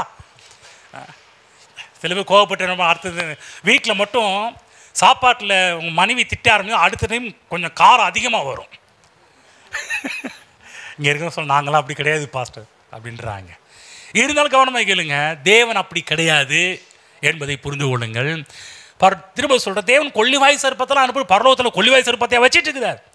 பரலோகத்தில் கத்தனை பாம்பாட்டியை வச்சு மகுடி உழுதிக்கிட்டு கரெக்டாக அந்த நேரத்துக்கு வந்து இந்த பாப்பா இந்த பாம்பு நீ போய் கடி, அந்த பாம்பு போய் கொடின்னு சொல்லி அனுப்புறதுக்கு வந்து, திரும்ப சொல்கிறேன், இந்த கொள்ளிவாய் சர்ப்பங்கள் வானத்திலிருந்து கர்த்தரை அனுப்பவில்லை. அனுப்புறான்னு சொன்ன உடனே நல்லா புரிஞ்சுக்கணும், இது எந்த கொள்ளிவாய் சர்ப்பம் வானத்திலிருந்து அனுப்பப்படவில்லை, விழவில்லை. இந்த பாம்புகள் எல்லாமே வனாந்திரத்தில் தான் இருக்கிறது. இன்னும் சொல்லப்போனால் இந்த இவங்களுடைய வனாந்திரம் பார்த்தீங்கன்னா ஒரு பாலைவனம் போல். இப்போ இப்படிப்பட்ட இடத்துல பார்த்தீங்கன்னா ஒன்றும் இல்லை, எல்லா மணலுக்கு அடியில் எல்லா விதமான விஷ ஜந்துகள் வாழ்ந்துட்டு தான் இருக்குது. ஆகதான் மணல் போன்ற இடத்துல போகும்போது கொஞ்சம் பார்த்து போகணும், நல்ல ஷூவை போட்டு போகணும், கொஞ்சம் மேலே எந்த அளவுக்கு ஷூவை கரெக்டாக போட்டு போகணும். நீங்கள் எந்த இடத்துல உள்ள கால் வச்சாலும் தேலோ பாம்போ உள்ளே பதுங்கிருக்கும், வந்து டப்புன்னு போட ஆரம்பிக்கும். புரிஞ்சுச்சு நான் சொல்கிறது? புரியுதா? எல்லா பாலைவனத்துலேயுமே விஷப்பூச்சிகள் அதிகமாக இருக்கும். இவங்க போகிற இந்த வனாந்திர பாலைவனத்துலேயும் விஷப்பூச்சிகள் எல்லாமே வெளியில் எல்லாம் இருக்குது. நல்லா கவனமாக கேளுங்க. அது வரைக்கும் அவங்கள கடிக்கல. ஏன் கடிக்கல? கர்த்தர் நல்லவர்னு சொன்னாங்க, கர்த்தரை துதிச்சாங்க, கர்த்தரை கீழ்ப்படிஞ்சாங்க, கர்த்தரை வாழ்த்துனாங்க, விசுவாசிச்சாங்க, விசுவாசித்து அந்த பாதையில் நடந்து வந்ததுனால அது வரைக்கும் அங்கிருந்த பாம்பு அவனை கடிக்கல. இவன் என்னைக்கு முறுமுறுத்தாரோ அப்போ தான் போட்டுச்சு. கவனமாக கேளுங்க, ஒரு விஷயம் சொல்கிறேன். தேவன் பிரச்சனையை உங்கள் குடும்பத்தில் அனுப்புறதில்ல. பிரச்சனைகள் எல்லாமே இந்த உலகத்தில் தான் இருக்குது. பரலோகத்தில் நல்ல திட்டங்கள், பரலோகத்தில் நல்ல சித்தங்கள், நல்ல விருப்பங்கள், நல்ல காரியம் தான் பரலோகத்தில் இருக்கிறது. பரலோகத்தில் கெட்டது கிடையாது. பரலோகத்தில் எந்த காய்ச்சலையும் வைத்து காய்ச்சலை வச்சு நம்ம ஜெபம் பண்ணுமோ, பரலோகத்திலேருந்து கர்த்தர் காய்ச்சலையும் வியாதி கர்த்தர் அங்கிருந்து அனுப்பிட்டு இருக்கிறது கிடையாது. பரலோகம் நல்ல இடம், சொர்க்கம் நல்ல இடம், அங்கே எந்த தீமையும் இல்லை, நல்லது கர்த்தர் வச்சிருக்கிறாரு. இந்த பூமி பிசாசுடைய ஆளுகைக்குட்பட்டு இருக்கிறதுனால என்ன நடக்குதுன்னா, விஷப்பூச்சிகள் ஒன்றும் இல்லை, டெய்லி கொசுக்கடி எடுத்துக்கிங்க. கொசுகிட்ட இருந்து தப்பிக்கிறதே பெரிய வேலையாக இருக்குது. ஒவ்வொரு நாளும் நைட் ஆனால் தெரியும் தலைவலி என்னான்னு. ஒவ்வொரு ஊர்லேயும் ஒவ்வொரு பூச்சிகள் ஒவ்வொரு விதத்தில் வருது இருக்குது. நான் சொல்கிறேன், தேவனுடைய வார்த்தைக்கு கீழ்ப்படிந்து அவரை துதிச்சு போகும்போது விஷப்பூச்சிகள் உங்களை ஒன்றும் பண்ணாது. ஆமென். புரிஞ்சுச்சிங்களா? சில பேர் சொல்லுவேன், இந்த பக்கம் தாங்க எங்கள் வீட்டு வாசலில் தாங்க அவ்வளோ பெரிய பாம்பு போச்சுங்க, உங்கள் வீட்டுக்குள்ள அவ்வளோ நுழையாது. ஆனால் ஒன்று, அந்த கர்த்தர் கொடுத்ததெல்லாம் நீங்கள் ஒரு மறந்து போய் இது வெறுப்பாக இருக்குது அப்படி இப்படின்னா அது உள்ளே வர ஆரம்பிச்சிடும். எல்லா பூச்சும் உள்ளே வர ஆரம்பிச்சிடும். இது எப்படி கடிக்க ஆரம்பிச்சிச்சு? எல்லாம் உள்ள கொள்ளிவாய் சர்ப்பம் அங்கே தான் இருந்துச்சு. இவர்கள் கர்த்தரை துதித்து நேசித்து கர்த்தருடைய வார்த்தை கீழ்ப்படிந்து விசுவாசத்தோடு நடக்கும் வரைக்கும் எந்த விஷப்பூச்சிகளும் அவர்களை ஒன்றும் சேதப்படுத்தவில்லை. இன்னும் சொல்லப்போனால் மிகப்பெரிய ஒரு தெய்வீக பாதுகாவலுக்குள்ளாக அவர்கள் இருந்தார்கள். ஆமென். மேகஸ்தம்பம் அக்கினிஸ்தம்பம் தேவனுடைய பாதுகாப்புக்குள்ளாக இருந்தாங்க. பைபிள் போடப்பட்டது, கர்த்தர் உன்னை எல்லா தீமைக்கும் விலைக்கு பாதுகாப்பார். சொல்லுங்க, கர்த்தர் என்னை எல்லா தீமைக்கும் விலைக்கு பாதுகாப்பார். ஆமென். பக்கத்தில் பார்த்து சொல்லுங்க, கர்த்தர் உங்களுக்கு பாதுகாக்கிற தேவனாக இருக்கிறார். ஆமென். எந்த விஷப்பூச்சிகளும் உங்களை ஒன்றும் பண்ணாது. ஆமென். புரிஞ்சுங்களா? அப்போ கேட்கலாம், அப்போ எப்படியா இவங்க லைஃப்பில் கொள்ளிவாய் சேர்ப்பாங்கிறது? என்னைக்கு இவன் வாயை திறந்து தேவன் கொடுத்ததுக்கு நன்றி இல்லாமல் இருந்து தேவன் கொடுத்ததெல்லாம் முறுமுறுத்தானோ, தேவன் கொடுத்ததெல்லாம் திட்டினானோ, தேவன் கொடுத்தது தப்பாக பேசினானோ, அன்னைக்கு தான் போட ஆரம்பிச்சிச்சு. என்ன நினச்சிட்டு இருக்கிற? அவ்வளோ நல்லவர் உனக்கு, அவ்வளோ ஏண்டா உன்னை எவ்வளோ சொகுசா? ஒரு கரையிலேருந்து இன்னொரு கரைக்கு போனால் கப்பல் வழியாக தான் போய் ஆகணும். ஆனால் உன்னை எப்படி வெளியே கொண்டு வந்தது தெரியுமா? அழகாக அந்த கப்பலை அந்த செங்கடலில் ரெண்டாவது பிளந்து அதன் வழியாக அவனை நடக்க வச்சு கூட்டி வந்தாரடா. கொள்ளிவாய் சிறப்ப சொல்லியே போட்டிருக்கோம். வந்து எனக்கு கூட அந்த பாக்கியம் கிடைக்கலடா மண்ணா சாப்பிட்றதுக்கு. நீ வந்து மண்ணை தின்பாய் என்று சொல்லி ஆண்டவர் சொன்ன என்னுடைய உணவு முறையே மாறிடுச்சுரா. உனக்கு வந்து தூதரில் 40 கொடுத்தாரு, என்ன படுபாவி அப்படின்னு சொல்லி போட்டிருக்கோம். வந்து நல்லா கவனமாக கேளுங்க தேவ பிள்ளைகளே. என்றைக்கெல்லாம் தேவனுக்கு நன்றியுள்ளவர்களாக துதித்து ஸ்தோத்திரித்து போயிட்டுருக்கீங்களோ, நான் சொல்கிற மிகப்பெரிய பாதுகாப்பு உங்களுக்கு உண்டாயிருக்கிறது என்பதை புரிந்து கொள்ளுங்கள். இந்த உலகத்தில் இன்னொரு பிரமாணம் வேலை செய்து, நெகட்டிவ் பிரமாணம் வேலை செய்து, என்றைக்கெல்லாம் நீங்கள் தேவனுடைய காரியத்துக்கு ரெஸ்பான்ஸ் பண்ணாமல் மதிப்பு மரியாதை கொடுக்காமல் இருக்கிறீர்களோ, அன்றைக்கு உலகத்தில் இருக்கிற எல்லா பிற்போக்கான காரியம் உங்களை பற்றி கொள்ள ஆரம்பிக்கும். நல்லா புரிஞ்சுங்க. இது கர்த்தர் காரணம் கிடையாது. இது தேவன் வைத்த பிரமாணங்களை மீறினதால் வந்த ஒரு காரியம். ஆனாலும் பாருங்க, இப்படிப்பட்ட ஒரு இந்த ஜனங்கள் பார்த்தீங்கன்னா ஒரு உணர்வு வந்துச்சு. என்ன உணர்வு வந்துச்சுன்னா, நம்ம பண்ண தப்பால் தான் அந்த கொள்ளிவாய் செருப்பெல்லாம் கடிக்குன்னு சொல்லி பாஸ்டர் மோசஸ்ட்ட வராங்க. ஐயா மன்னிச்சுக்கங்க ஐயா, நாங்கள் தப்பாக பேசிட்டோங்க ஐயா, கொஞ்சம் ஆண்டவர்கிட்ட படிக்கிறோம் பாருங்க. படிக்கிறேன். யார்? 21. அப்பொழுது கர்த்தர் கொள்ளிவாய் செருப்பங்களை ஜனங்களுக்குள்ளே அனுப்பினார். நல்லா கவனிங்க, அனுப்பினாரா? அது வந்து கடிச்சிச்சா? கர்த்தர் அனுப்பல. வேலியை விட்டு வெளியே வந்தாங்க, கொத்திருச்சு. புரிஞ்சுங்களா? சிலதை இப்போ நம்ம அநேக நேரத்தில் வேலையை விட்டு வெளியே போவோம், முறுமுறுப்பினால் தேவனுக்கு நன்றி இல்லாததுனால் வெளியே போயிடுவோம். அப்போல்லாம் பிரச்சனை தேவன் இல்லை, வெளியே இருக்கிற காரியத்தில் மாட்டியும். கொஞ்சம் கவனமாக இருங்க. அவைகள் ஜனங்களை கடித்ததினால் இஸ்ரவேலருக்குள்ளே அநேக ஜனங்கள் செத்தார்கள். அதனால் ஜனங்கள் மோசேயினிடத்தில் போய் உணர்ந்துட்டாங்க, நம்ம பண்ண தப்புடா, நம்ம பண்ண அநியாயம், போய் நாங்கள் கர்த்தருக்கு உமக்கு விரோதமாய் பேசினதுனால் பரவாயில்ல, கர்த்தருக்கு இதான் பிடிக்கும். அங்கே போய் நாங்கள் தலைப்பேராக பண்ணோம், தப்பே பண்ணல, நீ தாண்டா பண்ண, நான் பண்ணவே இல்லை, நீ சில பேர்லாம் பாருங்க இன்னைக்கும் பாருங்க முரணு பிடிச்சிட்டு இருப்பாங்க. நம்ம இல்லை பண்ண இல்லவே இல்லை, அடிப்பாங்க, நியாயப்படுத்துவாங்க. ஆனால் இந்த ஜனங்கள் இஸ்ரவேல் மக்கள்கிட்ட இருந்த ஒரு நல்ல ஒரு பழக்கம் என்னன்னா, தப்பு பண்ணுவானுங்க, மாட்டிக்குவானுங்க, அப்போ உணர்த்திடுவானுங்க, இந்த பிரச்சனை ஏன் வந்துச்சு தெரியுமா? கர்த்தர் கிடையாது, இங்கே ஒத்துக்கிட்டானுங்க. என்னதுக்கு? நாங்கள் கர்த்தருக்கும் உமக்கும் விரோதமாய் பேசினதுனால் பாவம் செய்தோம். புரிஞ்சுங்களா? அடுத்து இதை பார்க்கணும். கொள்ளிவாய் சர்ப்பத்தை அனுப்புனார்னு சொன்ன உடனே அடுத்த வசனம் பார்க்கணும், கொஞ்சம் கண்டினியூவாக போகிறத பார்க்கணும். என்ன பிரச்சனை, ஏன் பிரச்சனை போய் மாட்டினாங்க? பிரச்சனை கர்த்தர் கொள்ளிவாய் அனுப்பலடா, கொள்ளிவாய் சர்ப்பத்தை கர்த்தர் அனுப்பல சாமி, நாங்கள் கர்த்தருக்கும் உமக்கும் விரோதமாய் பேசினதுனால் பாவம் செய்தோம், சர்ப்பங்கள் எங்களை விட்டு நீங்கும்படி கர்த்தரை நோக்கி விண்ணப்பம் பண்ண வேண்டும் என்றார்கள். மோசே ஜனங்களுக்காக விண்ணப்பம் பண்ணினான். ஆமென். உணருங்கள், இன்னைக்கு கர்த்தருடைய ஆவியான உங்களோட பேசிக்கிட்டு இருக்கிறார். தேவன் உங்கள் வாழ்க்கையில் ஏராளமான நன்மைகளை செய்திருக்கிறார். இதுக்கு நன்றியுள்ளவங்களா இருங்க. என்றைக்கெல்லாம் நன்றியுள்ளவர்களாக இல்லாமல் போய் முறுமுறுத்து தேவன் கொடுத்த காரியத்தை அற்பமாக எண்ணி அதை தூசிப்பது போல தேவனை தூசித்திருப்போம். இன்றைக்கு மனம் திரும்புங்கள். இந்த ஜனங்கள் மனம் திரும்பினது போல மனம் திரும்புங்கள். இல்லை நான் செஞ்சதான் கரெக்டு, நான் செஞ்சதான் சரின்னு சொல்லி நியாயப்படுத்தி கொண்டே இருப்பீர்கள் என்றால் நான் சொல்கிறேன், கர்த்தர் வந்தால் கூட உங்களை காப்பாற்ற முடியாது.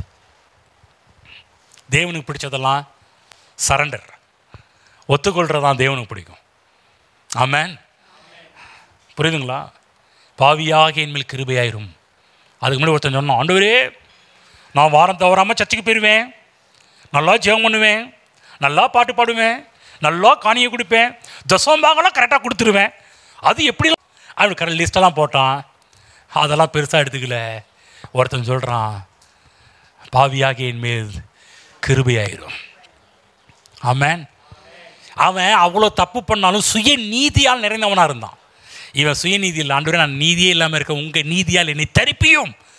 அவன் தான் சுயநீதி, நான் யாரும் தெரியுமான்னு இருந்தான். இவன் சொன்னான், ஆண்டவரே நான் ஒன்றும் இல்லை, ஆண்டவரே உங்கள் நீதியால் என்னை தரிப்பியும் என்று ஜெபம் பண்ணான். தேவனுடைய கிருபை உண்டானுச்சு. நான் இதனால கவனமாக கேளுங்க தேவ பிள்ளைகளே. இன்றைக்கு மனம் திரும்புங்க. என்ன மனம் திரும்புங்கன்னா, இதுவரை நீர் கொடுத்ததெல்லாம் நான் அற்பமாக எண்ணிட்டேன் ஆண்டவரே. நல்லா புரிஞ்சுக்கங்க, இதுக்கு மனம் திரும்பியே ஆகணும். தேவனுடைய இரக்கத்தை பார்க்க முடியும். இவர்கள் மனம் திரும்பி கேட்டதுனால மோசே ஜெபம் பண்ணுறாரு. ஒரு காரியத்தை கவனமாக கேளுங்க. மோசே ஜெபம் பண்ண உடனே அந்த 30 லட்சம் ஜனங்கள் மோசே கூட சிந்திச்சிருக்க மாட்டார், அப்படி யோசிச்சிருக்க மாட்டார். ஆனால் கர்த்தர் புதிய ஒரு வழியை தேவன் கற்றுக் கொடுக்கின்றார். ஒரு புதிய எதிர்பாராத ஒரு காரியத்தை செய்ய சொல்றார். நினைச்சு பார்க்காத ஒரு காரியத்தை செய்ய சொல்றார். யோசிக்காத ஒரு காரியத்தை செய்ய சொல்றார். என்ன சொல்றார்? படிக்கிற 8-9 வசனம். அப்பொழுது கர்த்தர் மோசை நோக்கி, நீ ஒரு கொள்ளிவாய் சர்ப்பத்தின் உருவத்தை செய்து அதை ஒரு கம்பத்தின் மேல் தூக்கி வை. கடிக்கப்பட்டவன் எவனோ அவன் அதை நோக்கி பார்த்தால் பிழைப்பான் என்றார். அப்படியே மோசே ஒரு வெண்கல சர்ப்பத்தை உண்டாக்கி அதை ஒரு கம்பத்தின் மேல் தூக்கி வைத்தான். சர்ப்பம் ஒருவனை கடித்த போது அவன் அந்த வெண்கல சர்ப்பத்தை நோக்கி பார்த்து பிழைப்பான். ஆமென். யோசிச்சு பார்த்தீங்களா? இந்த பிளான் மோசேயுடைய திட்டத்தில் இல்லவே இல்லை. மக்கள் யாராவது யோசிச்சிருப்பாங்களா? இந்த மாதிரிலாம் சொல்லுவார் அப்படி யோசிச்சிருப்பாங்களா? அவங்க நினச்சிருப்பாங்க, மோசே ஜெபம் பண்ணார் உடனே எப்படி இந்த தவளையெல்லாம் ஓடுச்சோ, எப்படி பெண்கள்லாம் ஓடுச்சோ, எப்படி அப்புறம் என்னது வெட்டிக்கிளிகள்லாம் பறந்து போச்சோ, அதே மாதிரி இந்த கொள்ளிவாய் சர்ப்பம் எல்லாம் ஓடி போயிடும். நம்ம ஏதாவது அந்த மருந்து இந்த மருந்து ஏதாவது மூலிகை மருந்தை வச்சு தப்பிச்சிடலாம். இல்லை ஏதாவது ஒரு மரத்தை காமிச்சு தேவன் ஏதோ சொல்லி ஏதோ கசாயத்தை குடிச்சா கூட எல்லாம் அப்படி இவங்க நினச்சிருப்பாங்க. கர்த்தர் சொன்னார், யாருமே யோசிக்காத நினைத்து பார்க்காத ஒரு வழியை எங்கள் கற்றுக் கொடுக்குறார். இன்னும் சொல்லப்போனால் வனாந்திரத்தில் எந்த ஒரு வெண்கல சர்ப்பமும் ரெடிமேடாக விற்கப்படலை. கர்த்தர் நீ கவலைப்படாத மோசஸ், பக்கத்து ஒரு திரும்ப ஏதோம் பக்கம் போ, அங்கே ஒருத்தன் வெண்கல சர்ப்பத்தை விற்றுக்கிட்டு இருப்பான், ஒரு பெரிய கம்பை வாங்கிட்டு வா, நீ பாட்டு அதில் தூக்கி வைக்கலாம் சொல்லல. நீங்கள் சொல்கிறாரு, உருவத்தை செய்து அதை ஒரு கம்பத்தின் மேல் தூக்கி வை. ஆமென். சாதாரணமான வேலை கிடையாது. வெண்கலத்தை வெண்கலத்தை இந்த ஒரு பாம்பு சர்ப்பத்தின் உருவத்தை செய்கிறது சாதாரணமான ஒரு காரியம் கிடையாது. முதல்ல வெண்கலத்தெல்லாம் கொண்டு வர சொல்லணும். அதை நெருப்பில் போட்டு உருக்கணும். 3வது அதை அச்சில் வார்க்கணும். வார்க்கிறது மட்டும் இல்லாமல் கொஞ்சம் பெண்டு அங்கே இங்கே ஏதாவது லொட்டு அதை அச்சிலனா அதை பெண்டை கரெக்டாக வச்சு பெண்டை எடுக்கணும், அடிக்கணும், வணையணும், தூக்கி வைக்கணும். சாதாரணமான வேலை கிடையாது. தேவன் செய்ய சொன்னார், வச்சாங்க, பிழைத்தார்கள். எதை காமிச்சது அப்படின்னு சொன்னால், அதுதான் புதிய ஏற்பாட்டு காலத்தில் கர்த்தராகிய இயேசு கிறிஸ்து சொல்கிற ஒரு காரியம். யோவான் 3ஆம் அதிகாரம் 14-15 வசனங்களை உங்களுக்கு படித்து காண்பிக்கிறேன். 3:14-15. சர்ப்பமானது மோசேயினால் வனாந்திரத்தில் உயர்த்தப்பட்டது போல மனுஷகுமாரனும் தன்னை விசுவாசிக்கிறவன் எவனோ அவன் கெட்டு போகாமல், சொல்லுங்க, கெட்டு போகாமல், ஓகே, நித்திய ஜீவனை அடையும்படிக்கு உயர்த்தப்பட வேண்டும். கவனிங்க, மனுஷகுமாரன் உயர்த்தப்பட வேண்டும். அங்கே என்ன படத்தை காமிச்சார்? எப்படி இந்த வெண்கல சர்ப்பம், வெண்கலம் என்று சொன்னாலே கவனமாக கேட்கணும்.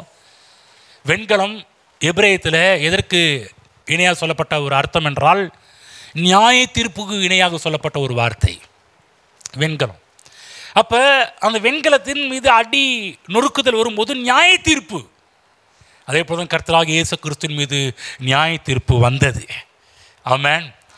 எல்லா வித உலகத்தின் ஒட்டுமொத்த உலகத்தில் இருக்கிற ஒட்டுமொத்த பாவத்திற்கான தண்டனை, ஆமென், எல்லாம் அவர் மீது சுமத்தப்பட்டது. அவர் சொல்றாரு, நம்முடைய அக்கிரமங்கள் நிமித்தம், நம்முடைய மீறுதல்கள் நிமித்தம் காயப்பட்டு நமக்கு சமாதானத்தை உண்டு பண்ணும் ஆக்கினை அவர் மீது வந்தது. இப்போ கல்வாரி சிலுவையில் இயேசு கிறிஸ்து சபிக்கப்பட்டவராக தூங்கினார். அன்றைக்கு வெண்கலம் வனாந்தரத்திலே கம்பத்தில் தொங்கினது போல இந்த கர்த்தராக இயேசு கிறிஸ்து சபிக்கப்பட்டவராக உலகத்தின் ஒட்டுமொத்த சாபமும் இந்த கிறிஸ்து சுமத்தப்பட்டது. இப்போ ஒட்டுமொத்த சாபத்தையும் சுமந்தவராக இயேசு கிறிஸ்து தொங்கிக்கிட்டு இருக்கிறார். ஆமென். அதாவது இயேசு ஒரு ஆட்டுக்குட்டின்னா மக்களுக்கு விளங்குது. ஆனால் இயேசு கிறிஸ்து சபிக்கப்பட்டவராக தூங்கினார்னா மக்களுக்கு விளங்க மாட்டேன். ஏன்னா புரியல. திரும்ப சொல்கிறேன், சாபத்தை அவர் ஏற்றுக்கொண்டு விட்டார். இன்றைக்கி என் மேலே உங்கள் மேலே இருந்த எல்லா சாபத்தையும் கிறிஸ்து அவர் தன் மீது ஏற்றுக்கொண்டு கல்வாரி சிலுவையிலே சுமந்து தீர்த்தார். ஆமென். இப்போ நமக்கு சாபம் இல்லை, ஆபிரகாமின் ஆசீர்வாதம் நமக்கு பண்டமாற்று முறை செய்யப்பட்டிருக்கிறது. இப்போ என்ன பண்ணணும்? இங்கே இருக்கிற ஒவ்வொரு கிறிஸ்தவர்களும் எதிர்பார்க்க வேண்டும். எதை பேசிகிட்டு இருக்கிறோம்? எதிர்பார்ப்பை பற்றி பேசியிருக்கிறோம். எதிர்பார்க்க வேண்டும். எதிர்பார்த்து சும்மா அப்படியே பாம்பு கடிச்சு பிற்பாடு அப்படி தடிச்சிட்டு மெதுவாக போகக்கூடாது. தீவிரம். பாம்பு கொத்திருச்சுன்னா பாம்பு கொத்திருச்சே, பாம்பு கொத்திருச்சேன்னு போவீங்களா? இல்லாட்டி இங்கே தான் கொத்திருச்சு, இங்கே தான் கொத்திருச்சு. சவுந்தர கொத்தனை போது கூட அப்படி நம்ம போய் சொன்ன எல்லாத்துட்டையுமே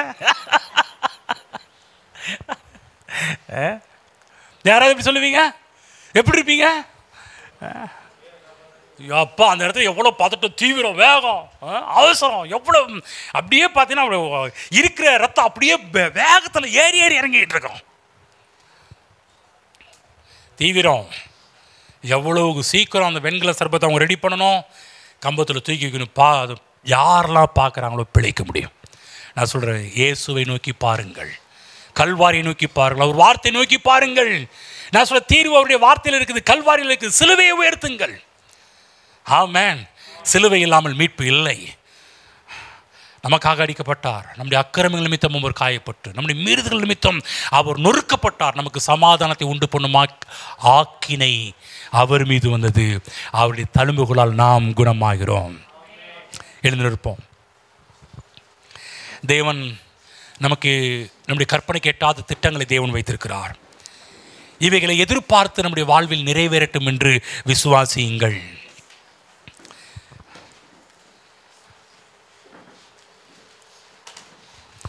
இயேசு கிறிஸ்து எனக்காக சாபமாகி நியாயப்பிரமாணத்தின் சாபத்திற்கு நீங்களாக்கி மீட்டுக்கொண்டு ஆபிரகாமுக்கு உண்டான ஆசீர்வாதத்தை என் மீது அவர் கடத்தி விட்டார், என் மீது செலுத்தி விட்டார்.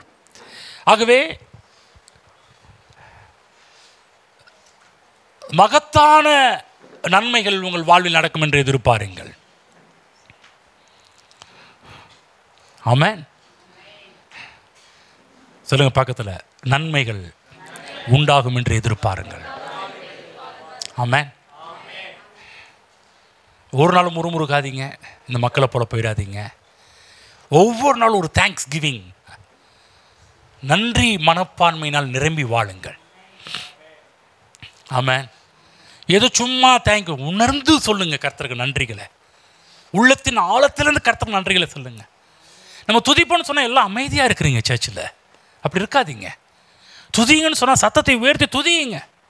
உங்களால் எந்த அளவுக்கு பலன் இருக்குதோ அந்த பலத்தால் துதிங்க. ஒரு பாட்டு பண்ணலையே, உமக்கு அது ஈடாகுமோ? நான் வந்து சர்ச்சில் பாடுறது உமக்கு ஈடாகுமா ஆண்டவரே? நம்ம அந்த சர்ச்சு பாடுறதுக்கே வரதில்லையே, எவ்வளோ நன்மை செஞ்சுருக்கிறாரே. ஓடி போய் என் சபை மக்களோடு சேர்ந்து என்னோட கர்த்தரை மகிமைப்படுத்துங்கள் என்று தாவீது சொன்னாரே, அப்படி இங்கே என்னோடு வந்து கர்த்தரை மகிமைப்படுத்தும். இன்றைக்கி என்னுடைய ஊழியக்காரனோடு சேர்ந்து கர்த்தரை மகிமைப்படுத்த போகிறோம், ஓடி வர வேண்டாமா? ஆமென். இனிமேலாவது ஓடி வாங்க. பாட்டு பாடுறதுக்கு முன்னாடியே வந்து இங்கே வந்து முன்னாடி ஜெபம் பண்ணுங்க. நீ கர்த்தரை துதிக்க போகிற ஆரவாரம் பண்ணி கர்த்தர், நான் சொல்கிறேன் எவ்வளவு நீங்கள் துதிச்சாலும் சொல்கிறேன் அது ஈடு ஆகவே ஆகாது, பேலன்ஸ் பண்ணவே முடியாது. தெரியுங்களா? நீங்கள் எவ்வளோ துதிச்சாலும் நீ நினைக்கிறீங்களா கட்டி முடிச்ச உங்கள் கடனை கட்டி முடிச்சோன்னு நினைக்கிறீங்களா? நான் சொல்கிறேன், இன்னும் சொல்கிறேன். ஏன் நான் ஒவ்வொரு டைமும் எப்போ ஒரு நன்றி மனப்பான்மையில் இருக்கிறேன்னா, ஒன்று எவ்வளோ நன்றி சொன்னாலும் ஈடாகாது, பேலன்ஸ் நான் கட்டி முடிக்க முடியாது. ஆமென். அந்த மனப்பான்மையில் நிரம்புங்க, நன்றி மனப்பான்மை நிரம்புங்க. நான் நன்றி பண்ண பண்ண பண்ண உங்களுக்கு புது வழிகள் திறப்பதை நீங்கள் பார்க்க ஆரம்பிப்பீர்கள். நன்மைகளை எதிர்பாருங்க. தேவன் அவருடைய பிள்ளைகள் இந்த பூமியிலே சொர்க்க வாழ்வை வாழ வேண்டும் என்று விரும்புகிறார். நான் உங்களை ஆசீர்வதிக்கிறேன், இந்த பூமியிலேயே பரலோக வாழ்வை வாழ்வீர்களாக. ஒரு நாள் பர்மனெண்ட்டாகவே பார்க்க போகிறோம், வாழ போகிறோம். அதற்கு முன்பாகவே இந்த பூமியிலேயே பரலோகத்தை முன் ருசியாக ருசியுங்கள், அனுபவியுங்கள். பரலோக வாழ்வை அனுபவியுங்கள். இயேசு கிறிஸ்து செய்த ஜெபத்தை செய்யுங்க, சொல்லிக் கொடுத்த ஜெபத்தை சொல்லுங்க, ஜெபிங்க. உங்கள் குடும்பத்தில் பரலோகத்தின் சித்தம் செய்யப்படும். உங்கள் வேலையிலே பரலோகத்தின் சித்தம் செயல்படும். உங்கள் தனிப்பட்ட வாழ்விலே பரலோகத்தின் சித்தம் செயல்படுவதாக. ஹல்லேலூயா, ஹல்லேலூயா. ஓ, நன்றி செலுத்துங்க, நன்றி செலுத்துங்க. எவ்வளோ நன்றி செலுத்த முடியும் நன்றி செலுத்துங்க. ஈடாகாது. நீ எவ்வளோ ஸ்தோத்திரம் பண்ணாலும் ஈடாகாது. ஆகவே உங்களால் முடிந்த அளவுக்கு கர்த்தரை ஸ்தோத்திரம் பண்ணுங்க. ஓ, நன்றி ஆண்டவரே, நன்றி ஆண்டவரே. நீர் செய்த நன்மைகளுக்காக நன்றி, உதவிகளுக்காக நன்றி, சுகத்துக்காக நன்றி, பலத்துக்காக நன்றி. ஹல்லேலூயா, ஹல்லேலூயா, ஹல்லேலூயா. ஓ ரிபல ஷபல பரிபியம் கபல புஷபர பலபரபா. நன்றி, நன்றி, நன்றி, நன்றி, நன்றி ஆண்டவரே. ஓ, நன்றி ஆண்டவரே, நன்றி கர்த்தாவே. நீர் கொடுத்த எல்லா சத்துவத்துக்காக நன்றி ஆண்டவரே, மீட்புக்காக நன்றி ஆண்டவரே. ஹல்லேலூயா. நீர் கொடுத்த நல்ல மனைவிக்காக, நல்ல பிள்ளைகளுக்காக, நல்ல சபைக்காக, நல்ல விசுவாசிகளுக்காக நன்றி, நல்ல நண்பர்களுக்காக, நல்ல உறவினர்களுக்காக நன்றி. ஹல்லேலூயா, ஹல்லேலூயா. ஓ, நன்றி, நன்றி, நன்றி ஆண்டவரே. நீர் எங்களுக்கு சிறப்பானதை தருகிறவர், நீர் எங்களுக்கு சிறந்ததை தருகிறவர், நீர் எங்களுக்கு ஒஸ்டானதை தருகிறவர் அல்ல, நீர் எங்களுக்கு செகண்ட்ஸை தருகிறவர் அல்ல, நீர் எங்களுக்கு சிறப்பானதை தருகிற தேவன் நீர் கர்த்தாவே. உம்மிடத்தில் எதிர்பார்க்கிறோம். ஹல்லேலூயா, ஹல்லேலூயா, ஹல்லேலூயா, ஹல்லேலூயா, ஹல்லேலூயா, ஹல்லேலூயா. நன்றி, நன்றி ஆண்டவரே, நன்றி ஆண்டவரே. ஸ்தோத்திரம், ஸ்தோத்திரம், ஸ்தோத்திரம். எங்கள் அன்பின் பிதாவே, இயேசு கிறிஸ்து நாமத்தில் நம்முடைய சமூகத்தில் வருகிறோம். இன்று எங்களோட பேசினபடியால் எங்கள் கண்களை திறந்தபடியால் நன்றி செலுத்துகிறோம் ஆண்டவரே. ஆண்டவரே, எங்கள் நிச்சயமாகவே முடிவு உண்டு. உன் நம்பிக்கை வீண் போகாது என்று சொன்ன தேவன், நல்ல எதிர்காலத்தை வைத்திருக்கிற தேவன், இந்த பூமியிலே நாங்கள் சொர்க்க வாழ்வு, பரலோக வாழ்வை வாழ வேண்டும் என்று விரும்புகிற தேவன் நீராக இருக்கிறீர். அதற்காக இந்த பூமியிலே நாங்கள் பட வேண்டிய எல்லா பாடுகளும் நீர் எடுத்துக்கொண்டீர். எல்லா ஆக்கினையை நீர் சுமந்தீர். சமாதானத்தை உண்டு பண்ணும் ஆக்கினை உன்மீது வந்ததே கர்த்தாவே. எங்கள் உளைச்சலை நீர் எடுத்துக்கொண்டு உம்முடைய சமாதானத்தை கொடுத்திருந்ததற்காக நன்றி செலுத்துகிறோம். இங்கே இருக்கிற ஒவ்வொருக்கும் இந்த சமாதான மனநிலை உருவாவதாக. ஒவ்வொரு நாளும் உம்மை துதிக்கின்ற துதியில் நம்முடைய பிள்ளைகள் வாழட்டும், நன்றி மனப்பான்மையிலே வாழட்டும் கர்த்தாவே. ஹல்லேலூயா, ஹல்லேலூயா. கிராட்டிடியூட், ஆட்டிடியூட் நம்முடைய பிள்ளைகளுடைய வாழ்வில் ஒவ்வொரு நாளும் பெருகட்டும் ஆண்டவரே. நன்றி செலுத்துகிறோம் கர்த்தாவே. இங்கே வந்து எல்லாரையும் ஆசீர்வதிக்கிறேன். தேவ கிருபை தாங்கி நடத்தட்டும். சரீரத்தில் சுகம் பலன் உண்டாகட்டும். குடும்பத்தில் தேவ சமாதானம் ஒவ்வொரு நாளும் பெருகட்டும். உன் சமாதானம் நதியை போல என்று சொன்னீரே, நதி போல் ஒவ்வொருடைய குடும்பத்திலும் உன்னுடைய சமாதானம் பாயட்டும் கர்த்தாவே. ஹல்லேலூயா. சுகவாழ் ஒவ்வொரு நாளும் மேலோங்கட்டும். பலத்தால் ஒவ்வொரு நாளும் பலன் ஒவ்வொருடைய வாழ்விலும் அதிகரிக்கட்டும் கர்த்தாவே. நாளுக்கு நாள் உயர்வை நம்முடைய பிள்ளைகள் தங்கள் வாழ்க்கையை பார்க்கட்டும். சிறந்த வாழ்வையும் நல்வாழ்வையும் சொர்க்க வாழ்வையும் இந்த பூமியில் நம்முடைய பிள்ளைகள் அனுபவிக்கட்டும் கர்த்தாவே. இதற்கு தடையாக இருக்கின்ற எல்லா பிசாசின் கிரைகளை இயேசு கிறிஸ்து நாமத்தில் கடிந்து கட்டி அப்புறப்படுத்துகிறோம். தேவ மகிமை சொல்ந்து கொள்வதாக. ஹல்லேலூயா. பெரிய அற்புதங்கள் அதிசயங்கள் நடப்பதாக. போக்கிலும் மரத்தில் மிகப்பெரிய பாதுகாப்பை நம்முடைய பிள்ளைகள் உணரட்டும். இயேசு கிறிஸ்து நாமத்தில் பிதாவே, ஆமென்.